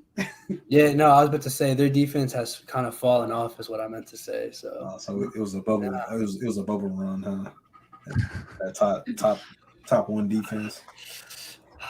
Yeah, I guess the Bubble Lakers made their appearance for a couple games, man. But this is what I wanted to bring up. I just didn't want to dive into the episode with Laker talk, but it's the Lakers. We gotta talk about them eventually. Laker talk about LeBron lying about random stuff, bro. Okay. Dude, that's the funniest stuff on Twitter right now. Saw a Bleacher Report article, man. We love BR articles around here. Anthony Davis trade packages. Do you guys even want to listen to these? One of them's going to be to Chicago, and it's going to be bogus as hell. That is correct. We might as well start with that one, man. So this is all for Anthony Davis. Just Anthony Davis. No picks. Nothing. Just Anthony Davis. Okay. Zach LaVine, Patrick Williams. Oh, my gosh, bro. Goran Dragic, and their first-round pick. What are they talking? What are they talking about, bro? That's crazy. You said Zach LaVine and Patrick Williams? Yes. So they're best. So they're and they're giving up a first-round pick. I'll say their second best player giving up a pick, and they're probably best young piece for an underperforming, injury-prone Anthony Davis. Correct. That is crazy. But you know what's crazy? It kind of gets worse than this. This is with the Nets. Of course. The Lakers receive KD, And Brooklyn receives Anthony Davis in their 2029 first round pick from the Lakers. KD You know what, for 80 is crazy. You know what? I actually don't hate that one as much as the Bulls one. Because It's as much honestly, as KD has been great, he also misses time. So at least you're trading a guy who plays 50 games for a guy who plays 50 games. the Bulls one is definitely worse. And it's in the Lakers' DNA to go name chase, man. So getting LeBron and KD on the same team and having them getting KD and Russ back together is crazy. Crazy. I mean, I'm sure they don't have any personal beef with each other anymore. Still crazy though. That trade might not be that bad. If Brooklyn still wants to be competitive, like they kept saying, I guess. But why would you get AD though when you have Ben Simmons? I don't know. I absolutely hate this one. Okay, this is all for Anthony Davis. Everything I'm about to name is for Anthony Davis. The Lakers receive R.J. Barrett, Mitchell Robinson, Obi Toppin, Quentin Grimes, 2023 first round pick, a protected 23 from either the Pistons, the Wizards, or the Mavs, and then a 2025 pick that is from Milwaukee. If AD's trade value was like close to what it was in 2020, that honestly doesn't even sound like that terrible, given some star packages that we've seen in the last couple of years. But where his value is at right now, the player he's been for like the past year and a half, that is just terrible. That is terrible. That's basically what the Lakers gave up to get Anthony Davis, but that was 3 years ago, and this is AD now. He's not that same player. No, definitely. I still don't think it's as much as they gave up. I mean, you think about it, like they gave up the pick. They gave up the pick that became DeAndre Hunter. They gave up Lonzo. They gave up Brandon Ingram. Like, I feel like the talent there is a little bit higher than RJ and Mitchell Robinson, but it's comparable. It's definitely comparable, but I think it's a step below.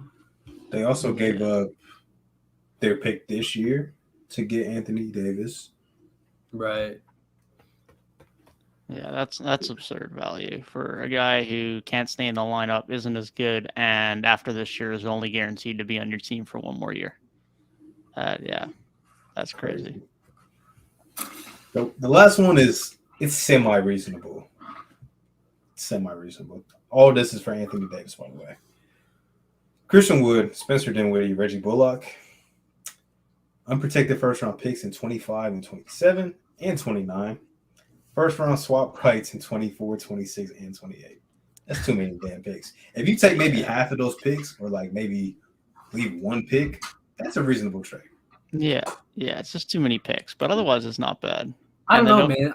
That kind of puts the Mavericks in hell, though. They just gave up like 75% of their depth, and they're just going to be like what the Brooklyn Nets were with the big three, man, where it was just like you got AD and Luka and who else? Yeah, that's a move that's like they're really banking on, okay, if we make this, we're all in for this year. Like we have to go win a championship because AD's only getting older at this point.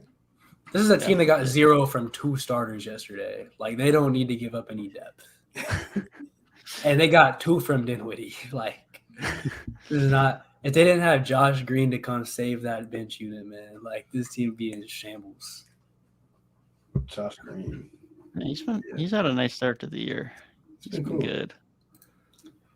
Yeah, those are those trades, man. End of the moral of the story, I don't think Anthony Davis is getting traded. No, I don't think there's any way he gets traded right now either. And if he does, it's not for what the Lakers want because AD's not exactly in a situation where teams are jumping on top of each other to put out better trade packages to fight for AD. That's just not the case right now. This is not the Jaylen Brown offers that the Pelicans were getting back in the day. Like, nah. Yeah, definitely not. Definitely You might be lucky to get like a Jordan Poole caliber player at this point. Yeah, definitely. That's the best you would do. There's no shot with a year and a half left on his deal There's no way. It's just funny that we're to this point where Anthony Davis is being drawn up in hypothetical trades. Yeah, I don't know, man. It's almost like these big market teams that start name chasing just fall apart immediately. It's funny Poverty, how that works. man. Absolutely poverty, bro. Yeah, the Man. caveat will always be the Lakers in the LeBron era have more championships than a lot of people's favorite teams. I mean, it's always fun when you win a championship, but when you add LeBron, who for most of his tenure has still been playing high-level basketball, you would want maybe another one or at least another competitive run at least. Like, they made the finals, and other than that, they missed the playoffs twice and got bounced in the first round. And they're probably going to miss the playoffs again. I was thinking about that this year 5 for LeBron in LA because I heard that on some video today or something, and I was like thinking about it, and I'm like, his second run in Cleveland was only 4 years. Like, he's been in LA longer than his second run in Cleveland or his run in Miami. Like, this is his longest stint with any team since his original Cavs run, and it just for me personally, and I know y'all can relate to this, that 4-year stint in Cleveland felt like it was like 10 years. Yeah, he was beating the Celtics and the Raptors every year. Felt like it was a 10-year run, man. Same thing with Miami for real. Like, Miami felt like he was there for longer than 4 years, even though we all know it was just those 4 years. I think the difference is that in those years, he was playing 70-plus games besides 2011-12 because the lockout.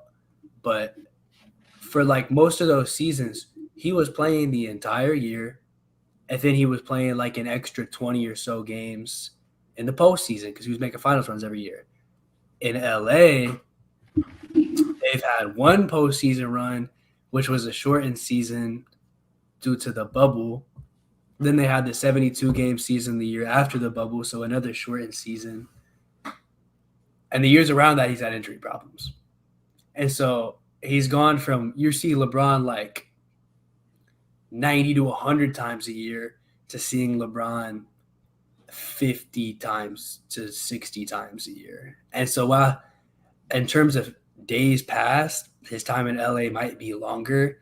In games played, I guarantee you it's probably not that close.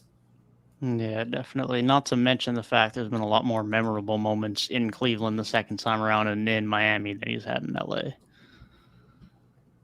100%.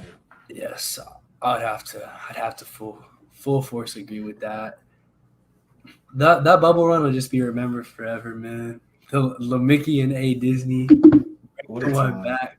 I can't say I ever feel bad for Lakers fans, but if it was any other fan base, I feel terrible till you bring in this new core and they get you a ring, but nobody was there for it. They won a ring in front of no fans, and every season LeBron has been there for how long? And most of that time has had some fans around in some form or another. They have not done like anything with fans there because still, even the season where they got bounced in the first round, like fan attendance was pretty limited.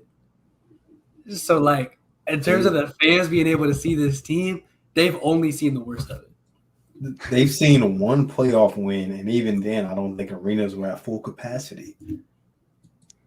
It's crazy, man. It's crazy. Man. At least they got the championship, at least. If I was a Laker fan, I would just be like, we still win a championship. Yeah. That would be my argument. Yeah, no doubt. No doubt. Yeah, so many Lakers fans don't even live in LA that they weren't going to be at the game anyways. Or the parade or anything. Yeah, exactly. Yeah, to the point of games played, he played 294 regular season games in Miami. He's played 232 as a Laker. I mean, if you add in playoff games, I'm sure that gets a whole lot bigger of a gap. Yeah, he's played 87 playoff games in Miami. He's only played 27 in LA, 21 of those being in the one season. That makes the gap almost probably like 150 games, somewhere around there. He's probably played close to 27 games in one playoff run before the Lakers. In one play, I think in a year like a 2013 where like they got pushed pretty far by or like even on the Cavs in like 2018, I mean, they went to 7. They went to 7 against the Celtics and the Pacers. But they also got the other two were so it like kind of balances out to around average. 22 games. That's still a lot. That's still a lot in the playoff run. That year, that 2018 year, 22 games in the playoffs. Plus, he played all 82 games that season. So that was 104 games of LeBron in 1 year, and that's like probably what we saw from him in like 2 seasons. Like 2019 and 2022 combined were probably like that many games from LeBron. 2019, I think he played like 50. 54, yeah, 2019 he played 55. And last year it had to be around 50 because he didn't make enough games. He played 56, and the year before that he played 45. Just under the games required to be scoring champ, man. You know what's crazy? We might be looking at things a lot differently if the 2021 season, LeBron and AD don't both get hurt around the same time. Yeah, because they were like, I think the 1 seed when LeBron went down, and then they fell off a cliff because they just couldn't score the ball. Yeah, they were definitely playing well before those injuries. They were pretty good with just the young guys and LeBron in 2019 before he went down. He went down on Christmas. Like I think they were like a solid 4 seed. Yeah. And they were beating the hell out of the Warriors that game. So it's like that season, like obviously they fell completely apart. And then that season where like LeBron and AD got injured around the same time, then you get bounced in the first round. Like they lost to the team that went to the finals. Now say instead that like they don't get hurt, and then that team's like a 3 seed. I still don't think they're going to make the finals. They still probably lose to the Suns. But then at that point, if you're a 3 seed, now you get to beat the 6 seed, and then you lose to the Suns. So like at the end of the day, I guess same result, but like you see a little bit more success. You see at least another sort of deep run, and then maybe the front office might not blow up the whole team. Yes. Yeah. Exactly. Because all the moves Rob Pelinka made after that season were just panic moves. Like, oh, we got bounced in the first round. LeBron's never had that happen. Let's go name chase. That Wizards trade is one of the worst trades of the last 5 years. Shout out to Russ though for making it work, man. He's been great off the bench. Yeah, he's been better, but like for what they gave up, man, like Kuzma, Trez, KCP, like those were like 3 real solid role players for them. They let JaVale McGee go to the Suns. They went to the finals. Now, like JaVale is still starting games in the league. Wow, I can tell you they'd use him now. Hold up. Didn't JaVale go to like the Cavs for that season? I swear, like he was on Cleveland and then he ended up in Denver at some point, and then he went to the Suns. Lakers, yep. He was at Cleveland. He played 33 games for the Cavs, and he played 13 for Denver. I don't know how I remember that. I just remember like it wasn't straight to the Suns. I know where he was playing when it mattered. Hey, if he would have been on the Suns that season, they might have won the championship. Because they didn't have any bodies for Giannis, but JaVale would have definitely helped. Definitely. So I don't know if anybody was stopping Giannis that series, man. Maybe not. But I mean, 50 points in a closeout game. People do not talk about that enough, bro. 50 points in a closeout game is crazy. It's better than having Frank Kaminsky getting minutes. No disrespect to Frank and Tank, man. That's a Wisconsin legend, but come on now. You ain't exactly relying on him to lock up the best player in the league. So. What's funny about he was getting buckets like when he was getting minutes, he was just giving them mugs right back. Yeah. That's always been the problem with Kaminsky. Great offensive player, but man, he cannot defend at all, unfortunately. But hey, he's still employed in 2022-23. So where is he playing? He is a member of the Atlanta Hawks. I'm not saying he's playing much, but he is employed by the Atlanta Hawks. He has played 14 minutes. But Frank the Tank, man. Watch out for the Hawks, man. They might make the finals now. They should trade him to Utah, man. He seems like a Utah type of player. He does seem like a Utah player. Another 3-point shooting big off the bench. That's a much better reason than what came to my head originally. I'm just gonna say that. That's much better than what came to my head originally. Hey man. Speaking of white guys, you know Luka joined the Wilt Chamberlain list this week. That's a crazy segment. That's a crazy take. I did see that he joined the Wilt Chamberlain list, man. He joined the Wilt Chamberlain. That was basketball related, not off the court. Yes, I did see that.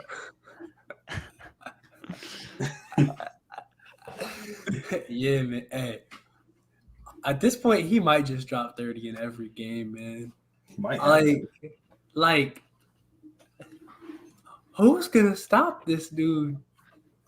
I mean, look, if Nick Nurse and OG and Scotty Barnes aren't doing it, it doesn't look good. That's for sure. He was doing whatever he wanted against the Raptors, man. I was watching his possessions. He was doing whatever he wanted, man. Just That was his most efficient scoring game of the year. And they were trapped in the pick and rolls like 35 feet from the basket. He was splitting with spin moves and stuff. Like, oh, man. It's just Next ridiculous. 2 games, Orlando and Washington. He might drop 40 apiece. Yeah, I think he's coming for that scoring title, man. Came into the season in shape, man. That's something that we haven't seen from him since he's reached elite status. Very true. Very true. Hookah Luka, man. That's crazy. All the Eurobasket guys have been hooping. Him, Laurie, Yeah. Rudy's still been elite defensively. Haven't seen Dennis Schroeder since he's been hurt. USA is kind of washed, man. Unfortunately, but Really, really unfortunate. And USA is not going to win nothing. Looking at all these teams, best teams being led by the USA right now is like Cavs, Celtics. Suns, Cavs and Suns, man. Celtics Celtics would be 9-1 right now if they didn't go against the Cavs. So, we should have won one of those games. bro, they was really talking trash to you over Slack. Yeah, that's crazy. That's so crazy to me, bro. Devin, Too many Cavs Cavs fans in Ohio, man. Devin, do you know what the app Slack is? no, I did not. All right, it's basically for like classes and student organizations to get together and talk about stuff. Yeah. So we're in like a Slack server for like one of our classes, and one of our classmates who sits at our table didn't have Tyrik's number, and he is a Cavs fan.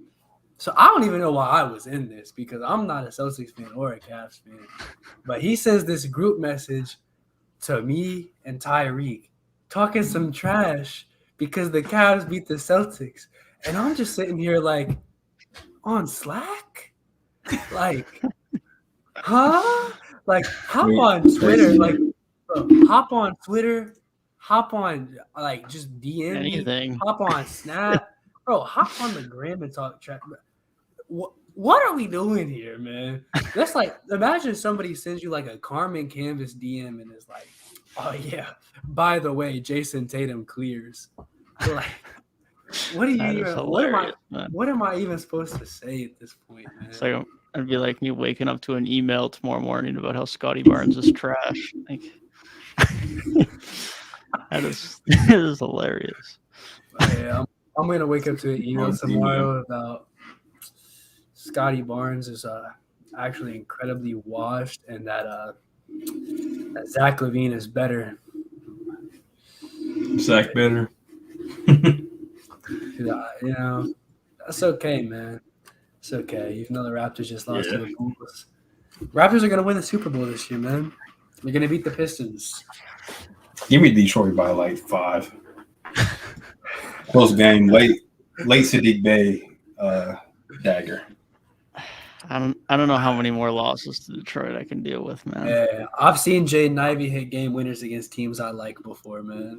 So Give me Detroit, man. That's cool. They'll probably beat us one out of those 2 times coming up. one out of those two. Yeah, they don't always beat us. It just feels like they always beat us. Nah, Celtics are about to be looking 8-5, man. After those, That'll be tough. 8-5. man.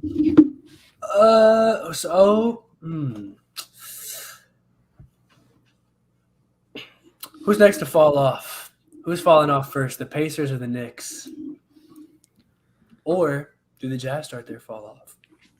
I don't think the Knicks are falling off. Pacers. So probably Pacers. Pacers are next to go. I think the Knicks are exactly where they're going to be. So Really like the Knicks, man. I will never call their fall off. no, they're right around 500, which is what I expect. They are statistically across the board, like in so many statistical categories, they are the definition of mid right now, and that's pretty much what I expect. So Do we think the 41 Heat are going to bounce record, man. back? We ain't really talking about the Heat much at all. Because they stink. that's where I'm not surprised that they are where they are. They stink.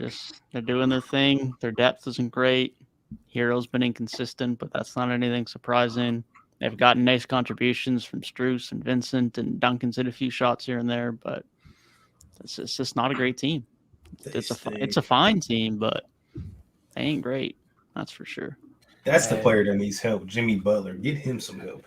Yeah, definitely. This This team was man in the even conference been finals, hitting though. threes in the regular season this year, and they're still losing. He senses the urgency, man. He senses it. No doubt. This guy is shooting 37.5% from three, and they are still losing basketball games. This is what's going to happen. The year after they made the finals, they ended up kind of slacking in the regular season. Got to be a 6 seed. They're going to run into either the Cavs, the Celtics, or the Bucks in the first round, and they are going to get their ass beat. That's probably what's going to happen. Yeah, I feel like it's going to be like what happened to Atlanta last year. Atlanta went to the conference finals, came in the next year, started off sluggish, worked their way back towards the end of the year, stole the A seed in the play-in, got absolutely waxed. They got waxed by Miami, so I guess it's just like what goes around comes around. Yeah, I guess, man. Yeah, they're a team that desperately needs to make some type of move, but they just don't have the means to do it. On the bright side, they play Charlotte twice in a row, which I know it's hard to beat any team twice in a row, but if there's any team you're going to do it against, it's probably that one. So they can come out with those two, then they're only a game below 500, and then they just got to play 500 basketball from there. They'll be okay. I can see Charlotte taking the game. Yeah, me too, especially if Gordon Hayward's back. Yeah. Nick Richards, the GOAT. Charlotte's on a crazy slide right now, man. So if there's any team, to do it against, they are, but they haven't had Gordon Hayward and Terry Rozier for the majority of those games. They've only had one or the other. So if they can have both back, they'll be in a better spot. And of course, we haven't seen LaMelo yet, but I have no idea when he's coming back at this point. I'm just accepting they're just letting him hang out on the bench. So might as well be bad. No shame in being bad, man. Sad, man. Those commentators don't have nothing to get hype about. I just found this out. The Eric Collins guy, I thought he was white. I think he's like mixed or something, or he's black. I thought he was white, bro. I got no idea. I saw a picture of him. I'm like, that's what he looks like? I was expecting him to be some white dude, but he did not look white to me. Yeah, I couldn't tell you. I have not heard any excitement from any Hornets announcers yet this year. So haven't watched too much of Charlotte. I'll admit that. Yeah, I haven't watched a ton either, but there hasn't exactly been a ton to get excited about. Rozier's had some nice games. Hayward's had a few nice games. PJ Washington's actually looked better. He's got a bit more of an offensive repertoire right now, but I mean, obviously Bridges isn't around and LaMelo's not playing, so that's your two exciting pieces right there gone. Yes. And James Bouknight is, having his troubles. So yeah. So the last thing that I got that I want to look at real quick. So I saw this like survey from like early last year just to compare to a year ago.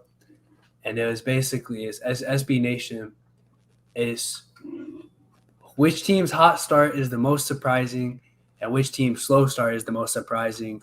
And it has 5 for each. And so last season, just to compare, just to show like some of these teams really did fall off a cliff, but then some of them still ended up being pretty good. So for the teams where it said surprise hot start, has Cleveland, who fell off, the Wizards, who fell off, Golden State, who won the title, Philly, and Miami. Can we guess slow starts? You can guess slow starts. Yes. The Last year. Hawks. Atlanta is one. Timberwolves. No. They started off bad last year. Just no one had expectations. Celtics. So I was about to say you should get Celtics right away. They started off last season terrible. Celtics. That's two. Who else started bad? Come on. The Suns were really good. They Did the Lakers start bad? Yes. Lakers. The Lakers is one. I can't remember how their year started last season. Like, it seems like they were kind of hovering around 500 for a little bit. But okay. Yeah, I think they were. 3. Blazers? No. Both of the other two teams on here went far the year before. Clippers. Yes. We already And said the- the Hawks. Right. Yeah. And this is gonna show like Thinking conference finals teams from. how much you should be. That's exactly what you should be thinking. The Bucks started bad last year?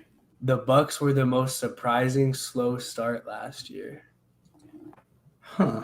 And they still ended perfect. That's just to show like the conference finals last year.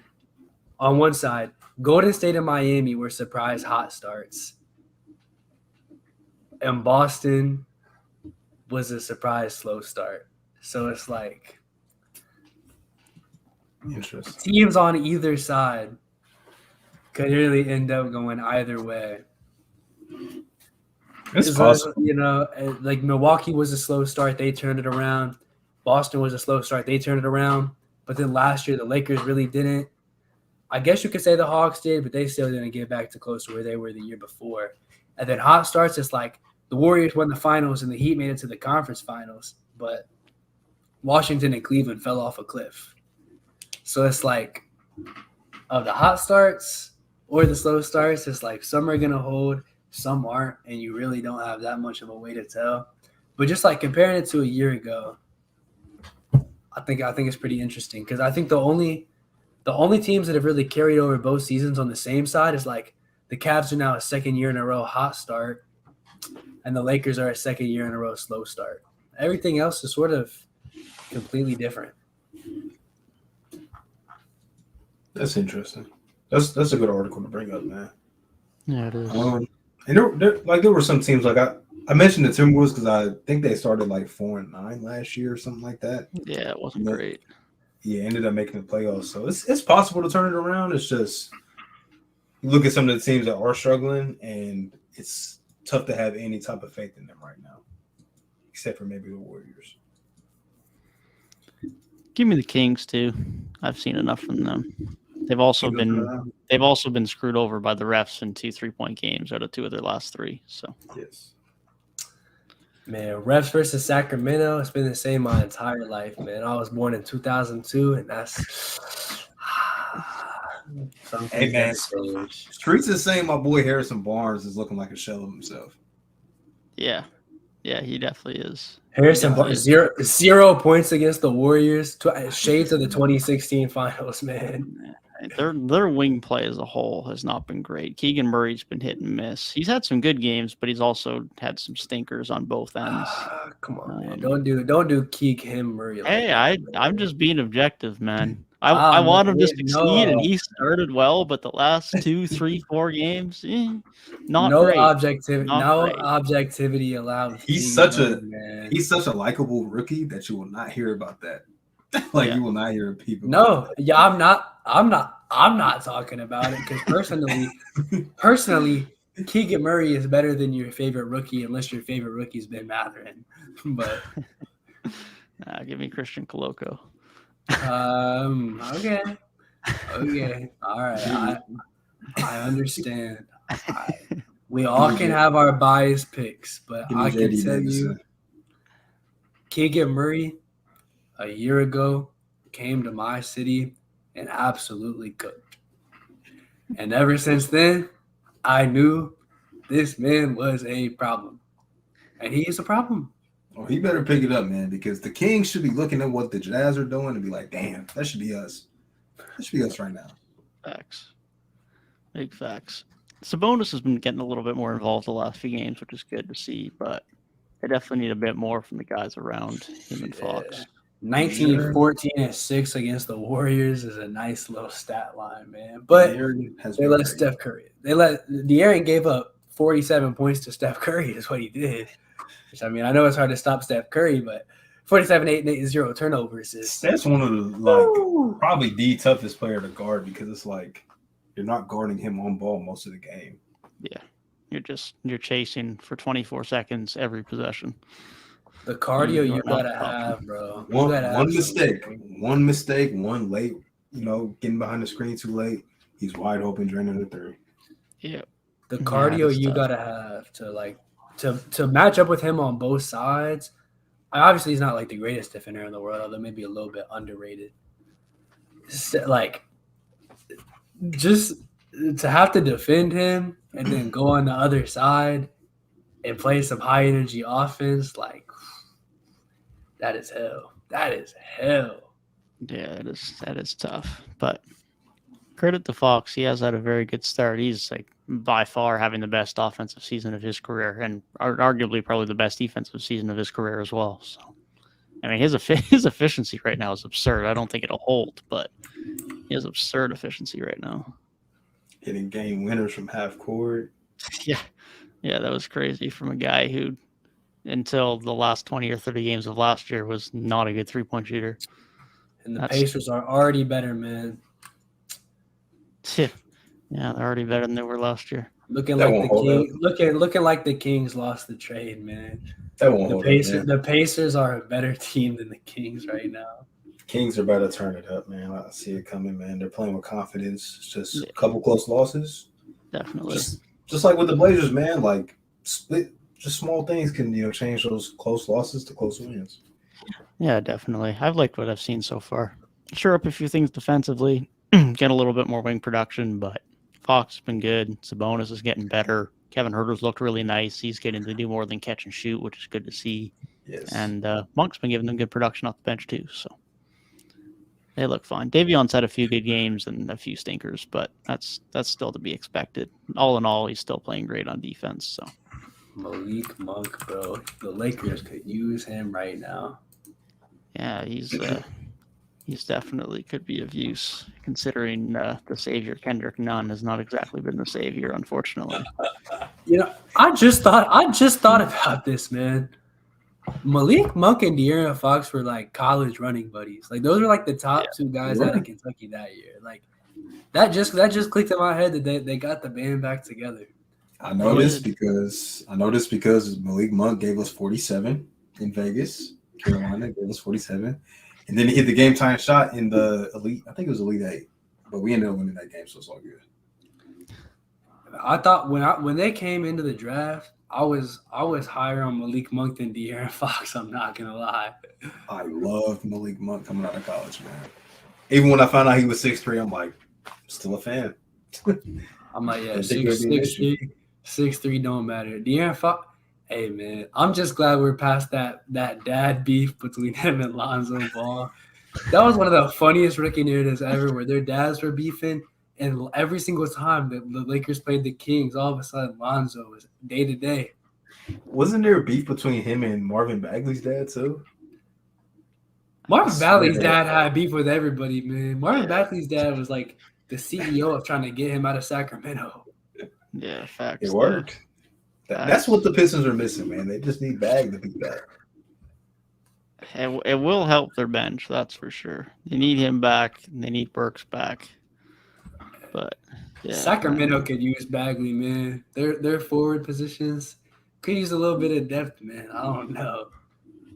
Yeah, I mean, they got a lot of like true power forwards though. They just don't have a three. That's their problem. Because like Trey Lyles hasn't actually been terrible. I don't mind Chimezie Metu coming in either. Offensively, he's limited, but he gives you some good defense. But like they don't have a small forward, and especially considering Barnes hasn't been playing well. And it's like okay, then you're playing KZ Okpala, which is not exactly encouraging. That's has been and will continue to be the biggest weakness on that team. They need Jay Crowder. Yeah, I'm sure A he lot would of love people to need play Jay in Crowder, Sacramento. man. Hey, Jay Crowder Maybe- makes the playoffs everywhere, man. That's what the Kings need. They need that playoff guy, that winner. He's a winner. They need You're him. not wrong. Jay Crowder, he's going to the Dubs, man. He's going to the Warriors. You know, I think he's going to end up playing a game for Phoenix. I don't know why. I just see it happening. Hey, the straw that broke the camel's back that put him out in Phoenix was that they were going to start Cam Johnson over him. So now, He's hurt. problem solved. He's hurt. Go ahead, show him why you should be starting. I think if he was going to come back, he would have been back now that he has a chance with Cam Johnson out. That's true. If he's not back now, which he isn't, I don't see it. I think Maybe- it's got to be something deeper than him not having the starting spot at this point. Probably. Wouldn't doubt it. Yeah. I mean, I don't know, because he would, like, any reasonable person would know. Oh yeah, I'm gonna come back because now I can get my starting spot back, bro. As soon as Cam Johnson's healthy, you're right back to the bench. It's not gonna solve the problem. It's just a temporary. And no point in putting your body on the line like that. If Cam Johnson's gonna come back, situation goes right back to where it was, and then he just wants out all over again. I think he's going to the Warriors, though, Gabe. Is that what you said? Going to the Warriors, man. He's a Warrior. They look at that roster, man. They need him. Personally, I think he's a Celtic, but that's just me. I can't stand you. Nah, all honesty, I think he'll end up in Miami somehow. I don't know how, but I think it's happening. It's just like, I think the Warriors could use a nice little wing defender, man. That's all I'm gonna say. The Warriors don't make in-season trades, man. Because they never had to. What would they give up in that hypothetical? Like, honestly, I don't know what they would. If they give up Klay Thompson, that's an upgrade, man. Clay's, yeah, he stinks. He's bad. And I would feel bad for him. I would feel bad for Klay. This is somebody who I really used to be a big fan of Klay Thompson. But he just talks way too much now. I don't like it, man. He should be more humble. He should be humble. After everything he's been through, man. Thompson, man. After everything he's been through with the injuries, man, he should be a very, very humble individual. I would think so. Yeah, he's not that. I miss Jaren Jackson. Calling Jaren Jackson a bum and stuff, saying Rodney McGruder's gonna be out the league. Like, come on now. Yeah, that's tough. Come on now. Oh. Yeah. Golden State would have a tough time getting Jay Crowder. I think they'd have to give up. Like Dante or They could go like Dante, yeah, but then they'd probably have to give up Iggy or JaMychal Green and Ryan Rollins just to make the money work, and they're probably not going to trade away JaMychal Green or Iggy. He'd probably have to trade away Kuminga, Looney, or Wiseman to make the money work, and I just don't think that happens. no chance. So I don't think they have a way to get him. Unless they have a trade exception I don't know about, but I don't think they do because they haven't made trades. So Golden State always finds a way, man. yeah, they're gonna get Silver to restructure some contracts so they can make the trade, make the money. You think Adam Silver's missing out on Steph Curry playoff revenue, bro? He already missed out one time in the last couple of years. That was one time too many. Actually, technically twice, but yeah, it's true. Man, because this dude LeBron, bro, this is back to LeBron's chronic lying, man. I looked up, saw 3 rims, and I aimed for the middle one. Funniest tweets of all week of this week, man. Like, I've been dying at those. Yeah, Ever since the thing came out about him listening to Migos in 2010. It's funny though because that's been a running joke for a while, but it just always resurfaces randomly when he like tells a random lie. Yeah, Bro, the one with him in the book. Like, I know you're not that far into it, but what's your biggest takeaway so far? He was talking for 30 seconds about nothing. He was a real insightful guy. Yeah. Somebody quote tweeted it was like, "This is how I am with discussion posts." That's big facts. Big facts. Did y'all see the one where he was like talking? He was like, it was some soccer show, and they were talking about Liverpool, and the dude that was on like one of the hosts was like an actual former player. That was hilarious. They asked him in that same clip. They're like, "Yeah, did you see that goal the other day?" And he's like, I did see that clip. He said, I wasn't able to watch the full game yet, but I did absolutely see that clip. That was a great play. And then he asked him about a player that scored his first international goal. And you could just tell, like, he had no idea who he was talking about. But he was like, absolutely, yeah. I watched that game. No, you didn't, bro. No doubt. Hey, man, they said, hey, man, I told JFK a convertible was a bad idea that day, man. I just had a feeling something would happen if he did that. They said, I know they called the Titanic the unsinkable ship, but I just had a bad feeling about it, so I didn't get on. Nah, man. That man's he's a pathological liar. Hey, my king would never lie. He's just a time traveler. Oh, man. He's funny, though. Y'all remember the threads where it was like LeBron has the worst case of untreated ADHD that I've ever seen. He was just doing like little kid stuff in that whole thread. I'm so mad because I can't find that thread anymore, bro. Like that was so top tier comedy. That was good. Man, I still think the funniest random like in-game thing from any LeBron team is still when the Cavs were playing they were doing the bottle flipping. I think it was against New York. It was up like 35 points with like 7 minutes left. Yeah, they were just flipping. They was literally doing the bottle. Like that's so embarrassing, man. I miss prime LeBron, man. Like good times. Like there's a clear best player in the league, but like there's just not as much funny stuff with Giannis as there was with LeBron, bro. Giannis he's funny. He's corny though, but it's funny at the same time. Yeah, it's different than LeBron. It's a very different personality for sure. You're not going to get Giannis acting like he's going to take a drink mid-game while he's shitting on the Raptors in the middle of the second round. So, bro, Giannis with that. The funniest thing Giannis ever did was with that bell, bro. Y'all know what I'm talking about. Yeah, the freak bell. Yes, the freak on the courts and in the sheets, bro, man. His social media, I can tell somebody runs his social media team. I can tell somebody runs it, but it's entertaining. Like they make him very entertaining. I enjoy that. That's wholesome content, man. Very wholesome. I was really a Giannis hater until like 2020, but he's so likable, bro.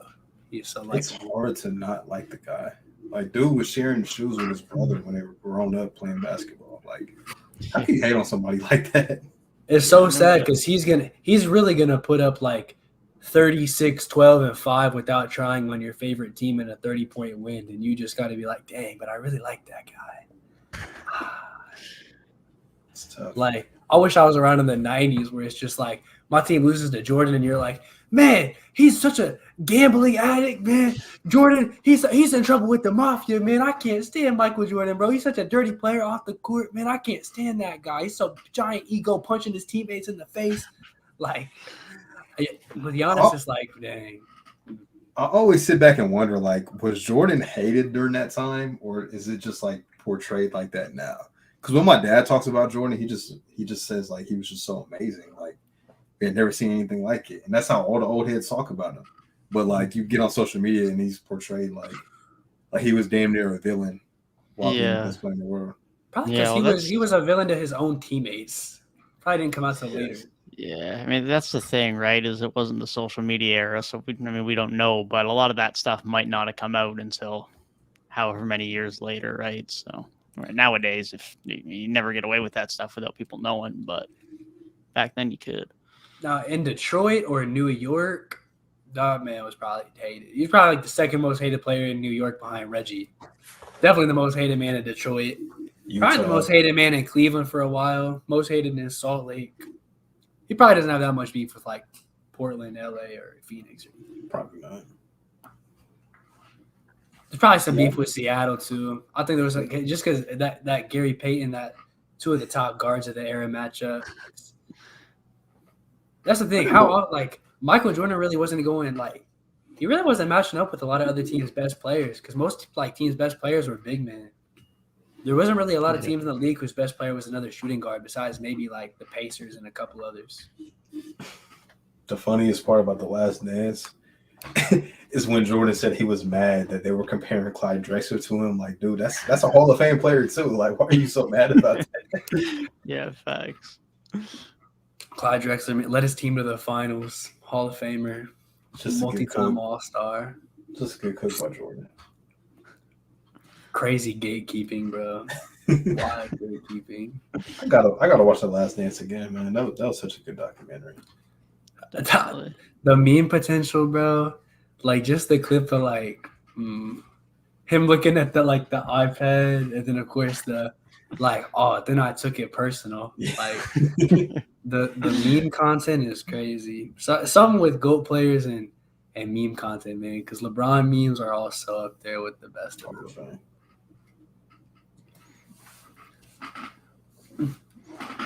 I don't know who else is like Hall of Fame content players. I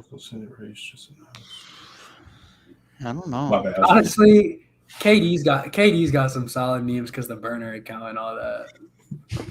His TikTok. Also, the KD dance was a big thing for a while. Nah, the memes with that are still funny to this day, man. KD's dance moves are great. The only thing that makes that bad is like he tore his Achilles that same game. Like, come on now.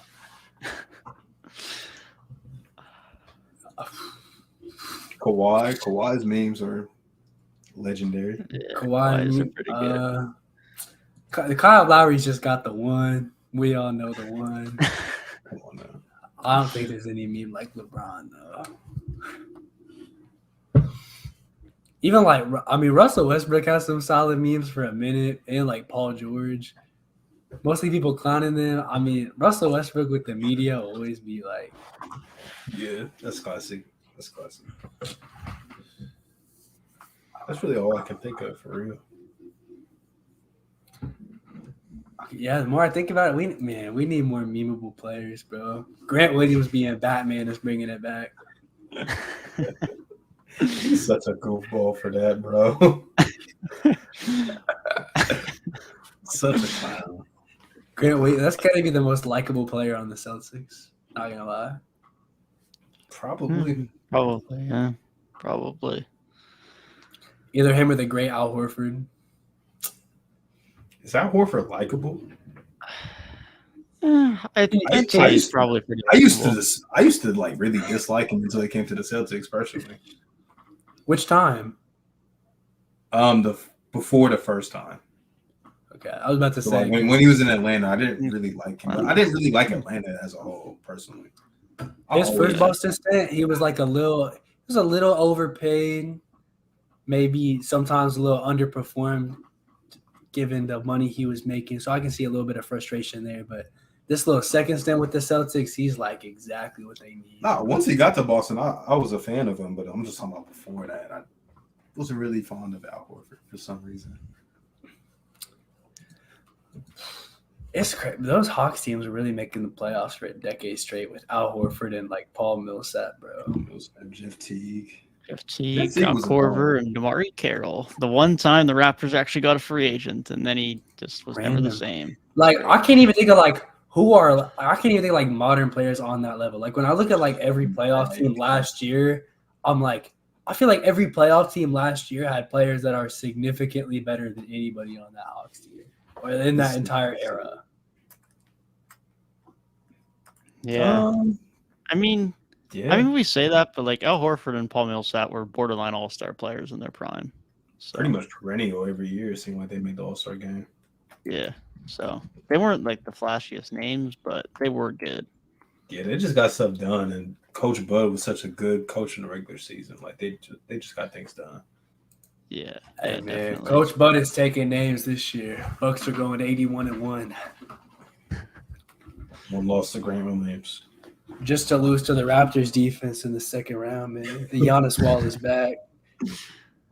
Raptors just signed Mark Gasol and Serge Ibaka, man. They got Koloko now. That's the new wall. Koloko. Koloko, Anunoby, and Siakam. They're just gonna wall up. Two Koloko references in this one video, man. Hey, I saw Koloko got the start last night. Yeah, he's started in the last 3 or 4 games now. Okay. Rook. He was in when Freddie was out, and now he's in that Siakam is out. So we keep running a shoe off the bench. So he's been good, man. He had 5 blocks the other night. He's been good. Did he go to Arizona? I believe so. I don't know why this whole time in my head I've been thinking Wake Forest until I heard somebody say Arizona. I'm like, really? Yeah, he was. He went to Arizona. I think he's younger than you, Tyrik. Dang, that's crazy. I'm an old man, bro. I'm getting old. Younger. There's NBA players. NBA players younger than you, man. But yeah, I think that's why I don't like college basketball as much anymore, because I'm watching like kids basically, and I'm like getting old. You know who he played at? You know who he played at Arizona with? Dalen Terry. That's not who I was looking for, but all right. That's correct. Not who I was looking for, but okay. Ben Mathy, we know. Ben Matherham, man. That's crazy. I still can't wait. When do the Pacers play the Lakers? Probably like after New Year. Pacers play the Lakers. I gotta look at November 28th. November 28th. Is it in LA? It is in LA. November 28th. We're gonna find out who's really better between LeBron and Honestly, Matherham. I gotta catch a Pacer game this year, so I might have to go when LeBron's in town. That might be my Christmas present / birthday present to myself. That's February 2nd. Perfect, man. Dang. A couple weeks after my birthday. That's perfect. I might have to be right there with. Hey, at this point, I'm like, LeBron's kind of on the Let me decline. go, man. I want to see LeBron play live at least one time before he retires. I got my biggest claim to fame now is I got to see Kawhi Leonard play in a Raptors jersey. I'm still pissed at Kawhi for low managing on the game when me and my dad went to go see him. It was a good game though, except Vio got hurt that game, which was depressing. Not Vio, bro. So you just made me so sad, man. So Prime Victor Oladipo somehow became one of like my 5 favorite players, man. I've always been a fan of him because when he was at Indiana in college, I just love this game, man. He's one of my favorite college basketball players ever. Then he got to the league, he got that. Was Westbrook's sidekick, but he wasn't good. And then he had Westbrook's sidekick, bro. That's the fact that like looking in hindsight, that like OKC team where Russ had no help had two other All-Stars on it. And Jeremy Grant is crazy. Averaging All-Star numbers the last couple of seasons. Yeah, Jeremy Grant was like two other All-Stars and Jeremy. Like, imagine they had all 4 of them with Steven Adams in their prime. That lineup, all of them in their like that roster is crazy. That's a good team. Crazy. But it's all framing, all age. Prime's not lining up. And their bench was terrible. Yeah, it was. Did they still have Raymond Felton at that point? Yeah. Carolina legend, man. I'll never forget them saying Kyle Lowry was Raymond Felton with Drake's phone number. That was foul, man. Crazy narrative, bro. Okay, Kyle Lowry got a ring now, man. Ray Felton has some good years in New York, a couple good years. But does he have a ring as the 3rd best player on the team? I don't know. Arguably 2nd, but I think Pascal has the. He has a college ring, if that means anything. National championship. So, hey, and at that rate, doesn't Melo have a ring too? He does, and he has gold medals. Got on, gold man. medals too. Getting that gold medal, bro. Unless your name is like Manu Ginobili, I don't care if you have a gold medal, bro. I don't care. Dang, horse crowd. That's gonna be Jamal Murray and SGA soon enough. So Low They might key. win gold, man. They might win gold.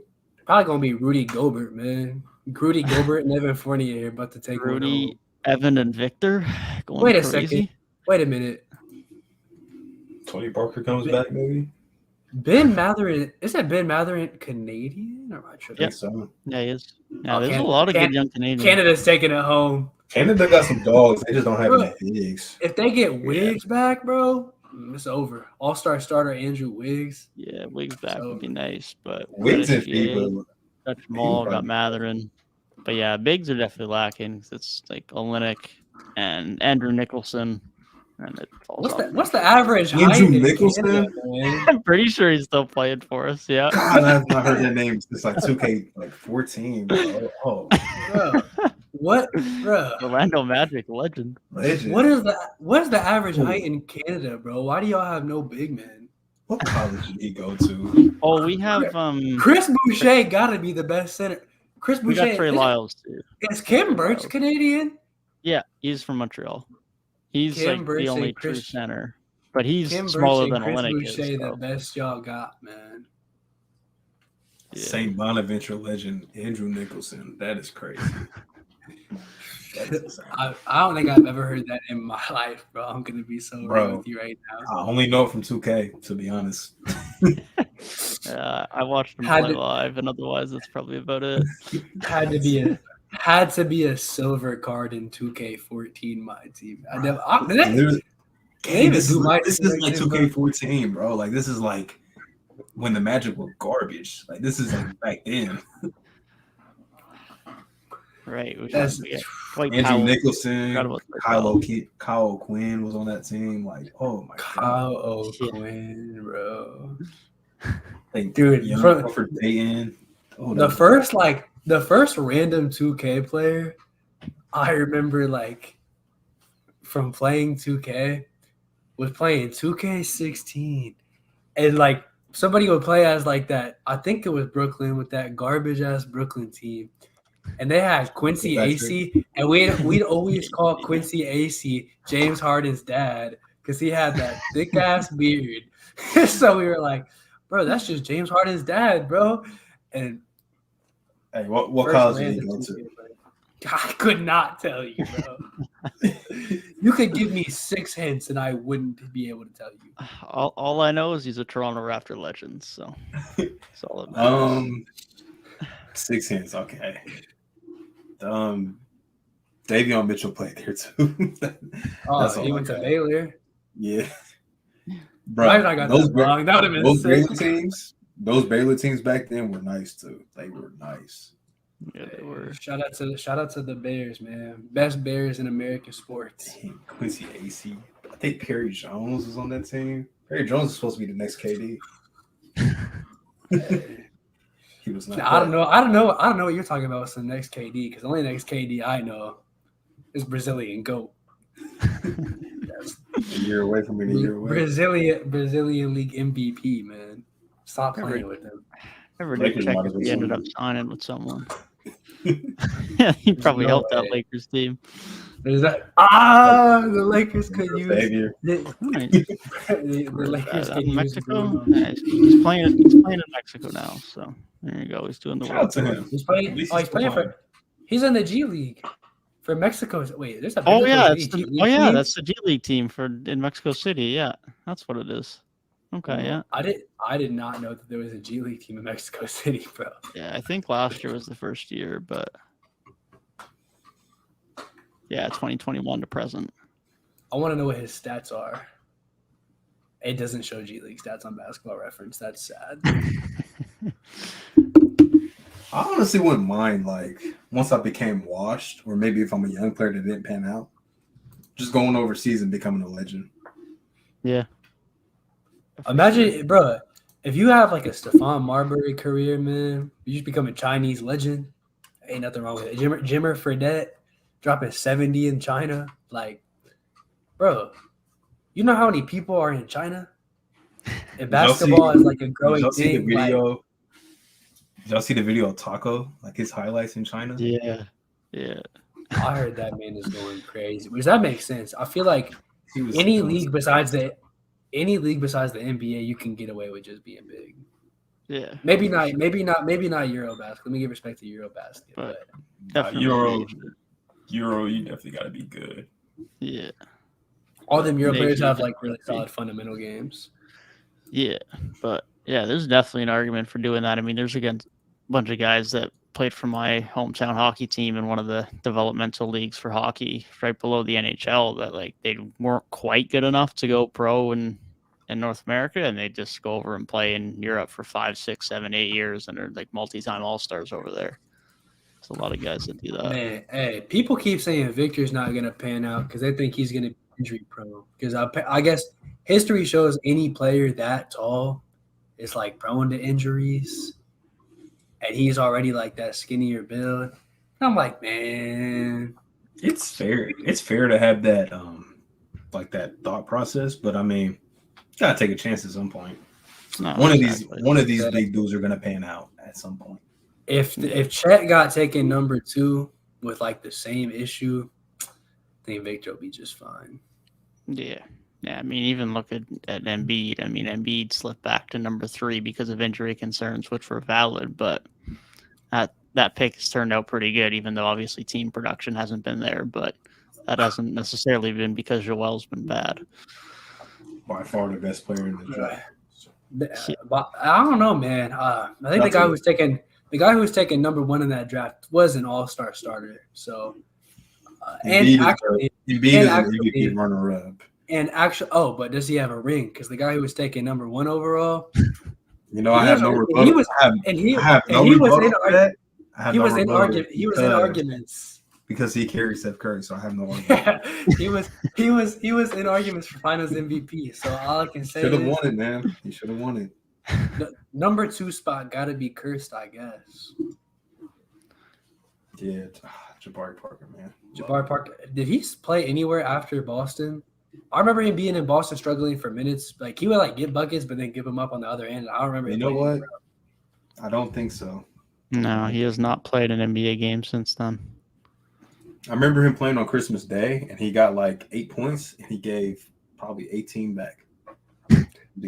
Yeah. His counting stats would always look decent, and it's like, oh, why isn't he getting no minutes? You watch one game, you can't defend him, man. No.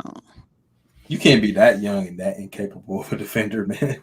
It's not gonna work, bro. I just feel like, bro, Chris Middleton really came in like the Monstars and stole his whole career. Like back in like 2017, it was like, oh, the Bucks are low-key about to be nice with this whole thing with Giannis and Jabari.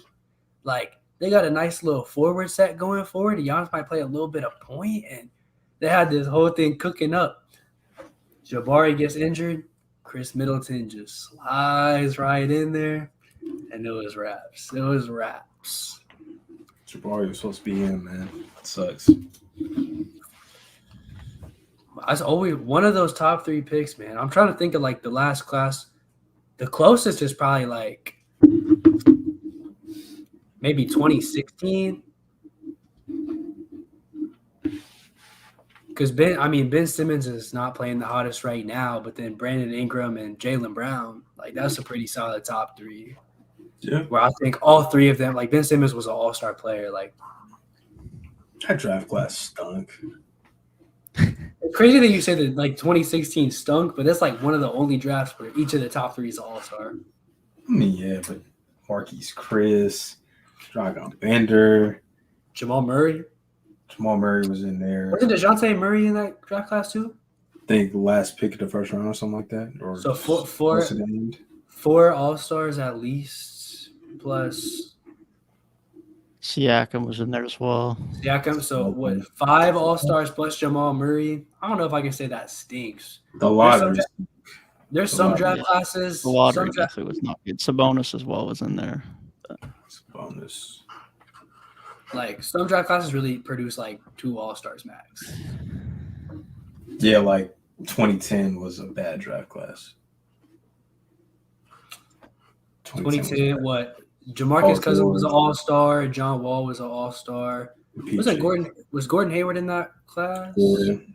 So they had a couple. They had a couple all-stars. That's Yeah. true, but the lows of that class was bad. Like Alfredo Camino was a lottery pick. He's a solid player, but lottery pick. Ed Davis, lottery pick. Giuseppe Udo was a lottery pick. Hey, Gabe, I bet you haven't heard this name. Cole Aldridge was a lottery pick. So The 2K, man, 2K the man who player. got traded at every deadline for a second round pick. Yes. 2K player, bro.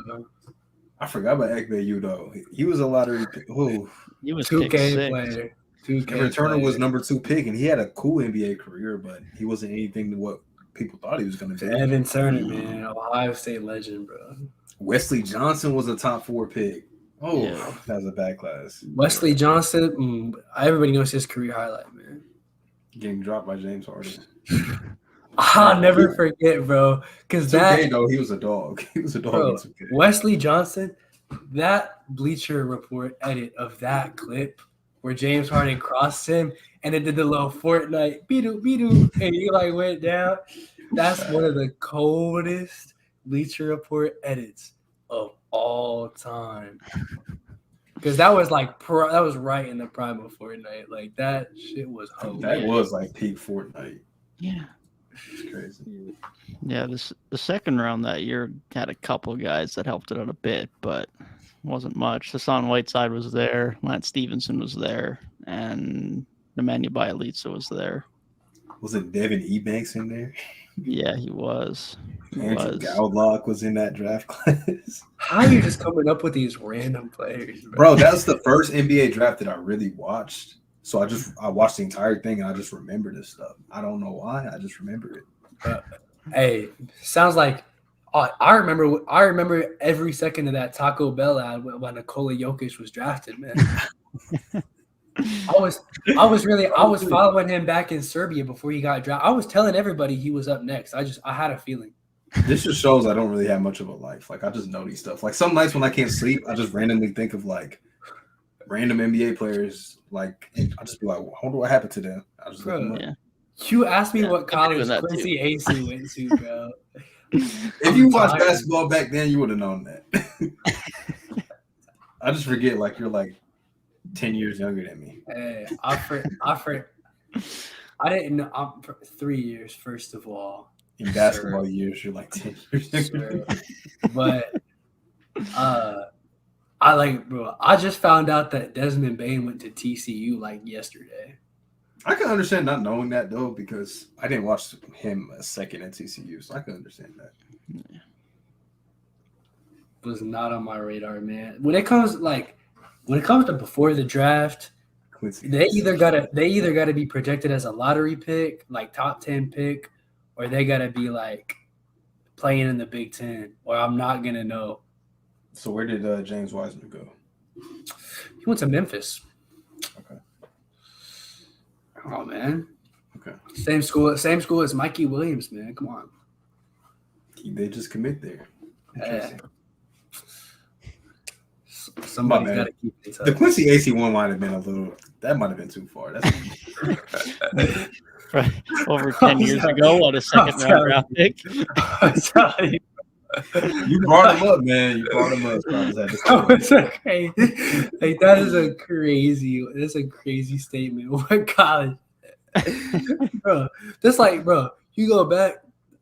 I can't even think of the most like random player possible. Like, bro, about to ask me like, I can't even think because the player have to be so random. That He it's was not something drafted I'm by your thinking. team. He's not that random. Raptors Desmond Bain was drafted by the Celtics. Sadly, when we traded him away. Danny Ainge. Hey man, Danny Ainge put together a squad though. He's reveling in the 1 seed right now. So Did. executive of the year, trade away Led 2 by- stars and form a Led by 1 Larry seed. Markkinen, who went to what college? Oh, I know this too. You should know this. You were talking about this college earlier. Bro, it had to be Arizona. It is Arizona. I'm about to say it had to be Arizona, man. That's I was thinking Arizona, but I was like thinking of that time period, and I'm like, I know DeAndre Ayton came out like a year later. Were they there like that close together? They were. Yeah, they were both one and dones, if I'm not mistaken. I think Laurie was. I think so, yeah. He was on the team with Alonzo Trier. They were a nasty duo. Alonzo, bro, that's name I haven't heard in a minute either. He was supposed to be a bucket, man. He just fell out the league. Fell Hey, victim to those bad Knick teams. Yeah, Bruh, only 2 years in the league for him is tough. Very. The Thought he random would've got a Knicks bit more years of a with chance. like, I remember when Damian Dotson popped off and had a random 30-point game, and I was like, who is this guy? Did he go? I'm trying to think where he went to school.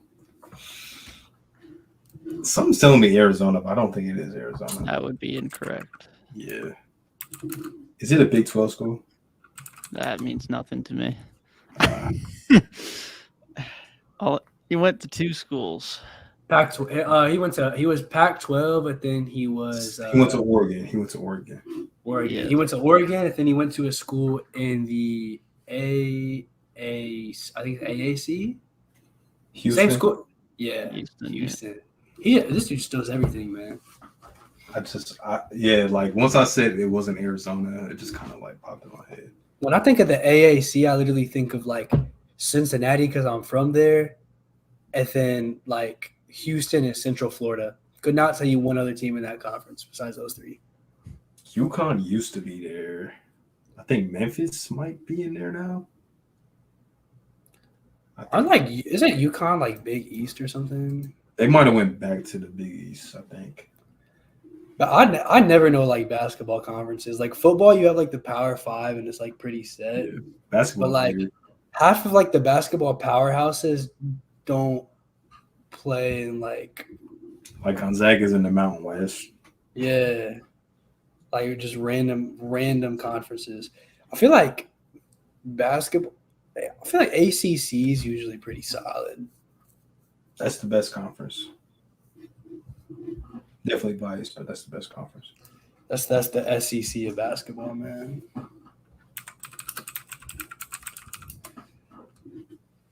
Somehow we managed to name Cole Aldrich and Quincy Acey on this episode. Hey, man. Talking about names like that just made me think of Nikola Pekovic, bro. No one asked me why. A dog. He was a dog. Dog. Had that 2-year stretch, man, where he was like 17-9. He was elite. Bro, these conferences are just so random, man. Talking about basketball? Yes. The Big East is low-key solid, bro. Like Villanova, UConn, Georgetown, Xavier, Butler, Marquette. See, they got a couple teams that are usually pretty solid, man. The old Big East was better, man. I do not doubt it. Big Ten's still better though. UConn, Syracuse, I think Marquette was in there. Like West Virginia was in there. Like the old Big East was so good. The entire Big Ten is 1-0 right now. I'll tell you that. Not one loss has been taken in that entire conference. Good for them. Bro, I had never even heard of the Horizon League until 2 days ago. Wright State.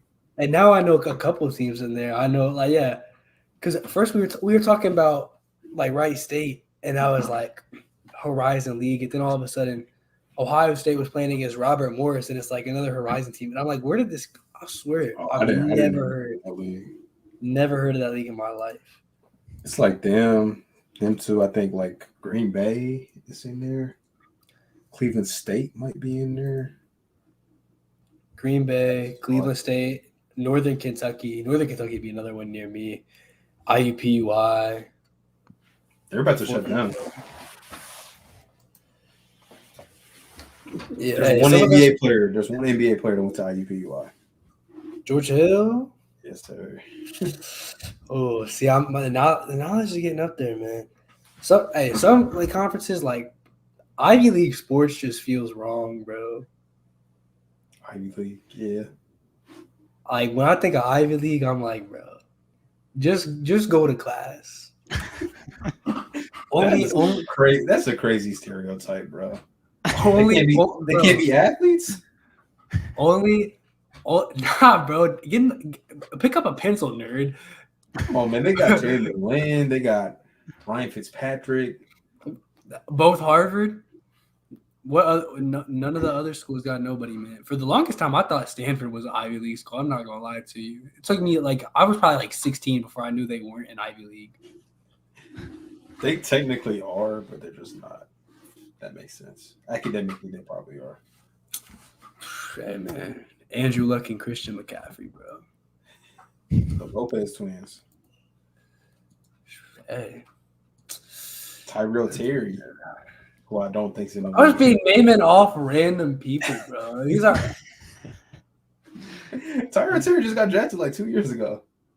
Yeah.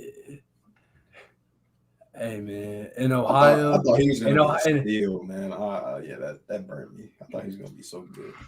Ohio's always talking about the MAC, man. MAC ball is so that's something else, bro. Everybody from my hometown is always talking about their MAC school beating up on other MAC schools, and I'm just like, all right, bub. Gotta love the MAC shit. I can't say I'm too in on the MAC shit, bro.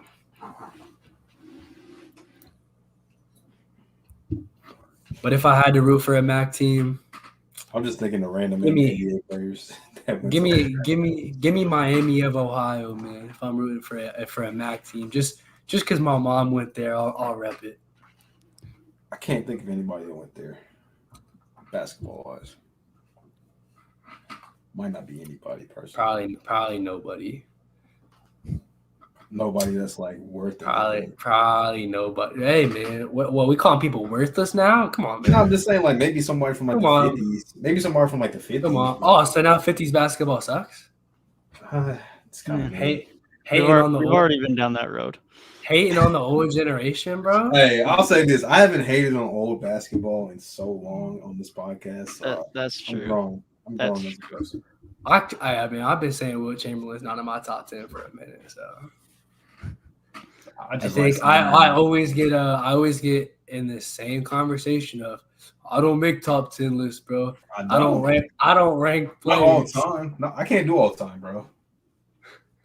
Can't do all. I'm not gonna take the time to go watch Magic Johnson film. I'm just not gonna do it. Steph Curry's still cooking all of them.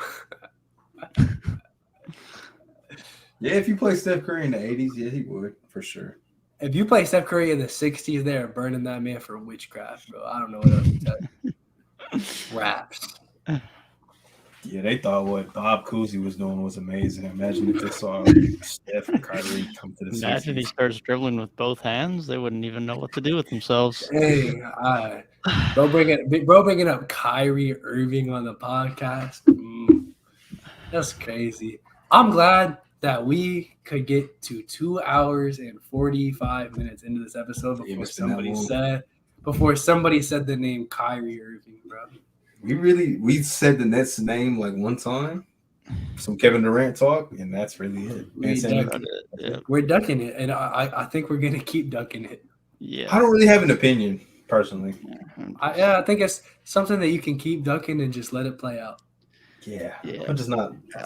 I can do without all of the unnecessary drama we've had in the NBA world for the last week. So. Yeah. They gave their 6 criteria, and they're set. Nothing else anybody can say. The NBA is really a soap opera at this point. Yeah. It really did be. Hey, man. It's okay. Because at the end of the day,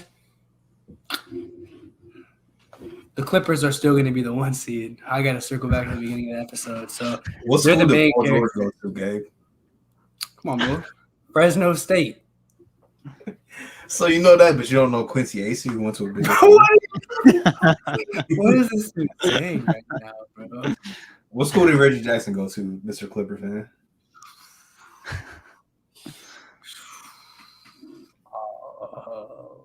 It's an ACC school. I'll give you that hint first off.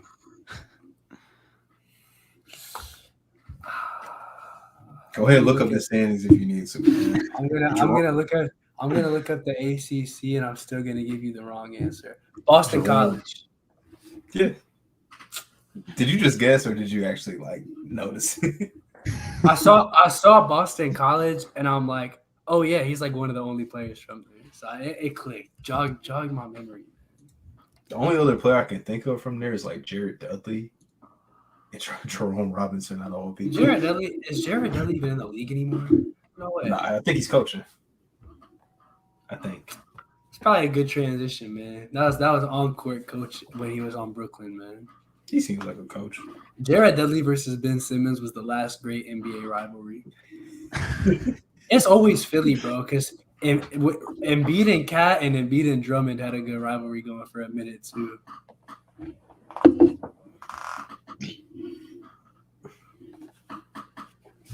And he's an assistant coach for the Mavs. Good for him. That explains, yeah. Luka could use a role model like Jared Dudley, man. That's why he's playing so good this season. Super troll, Jared Dudley. Good for him, man. NBA champion Jared Dudley, by the way. He was the glue. He was the glue to that bubble team, man. That's why the Lakers stink. I didn't even think of that.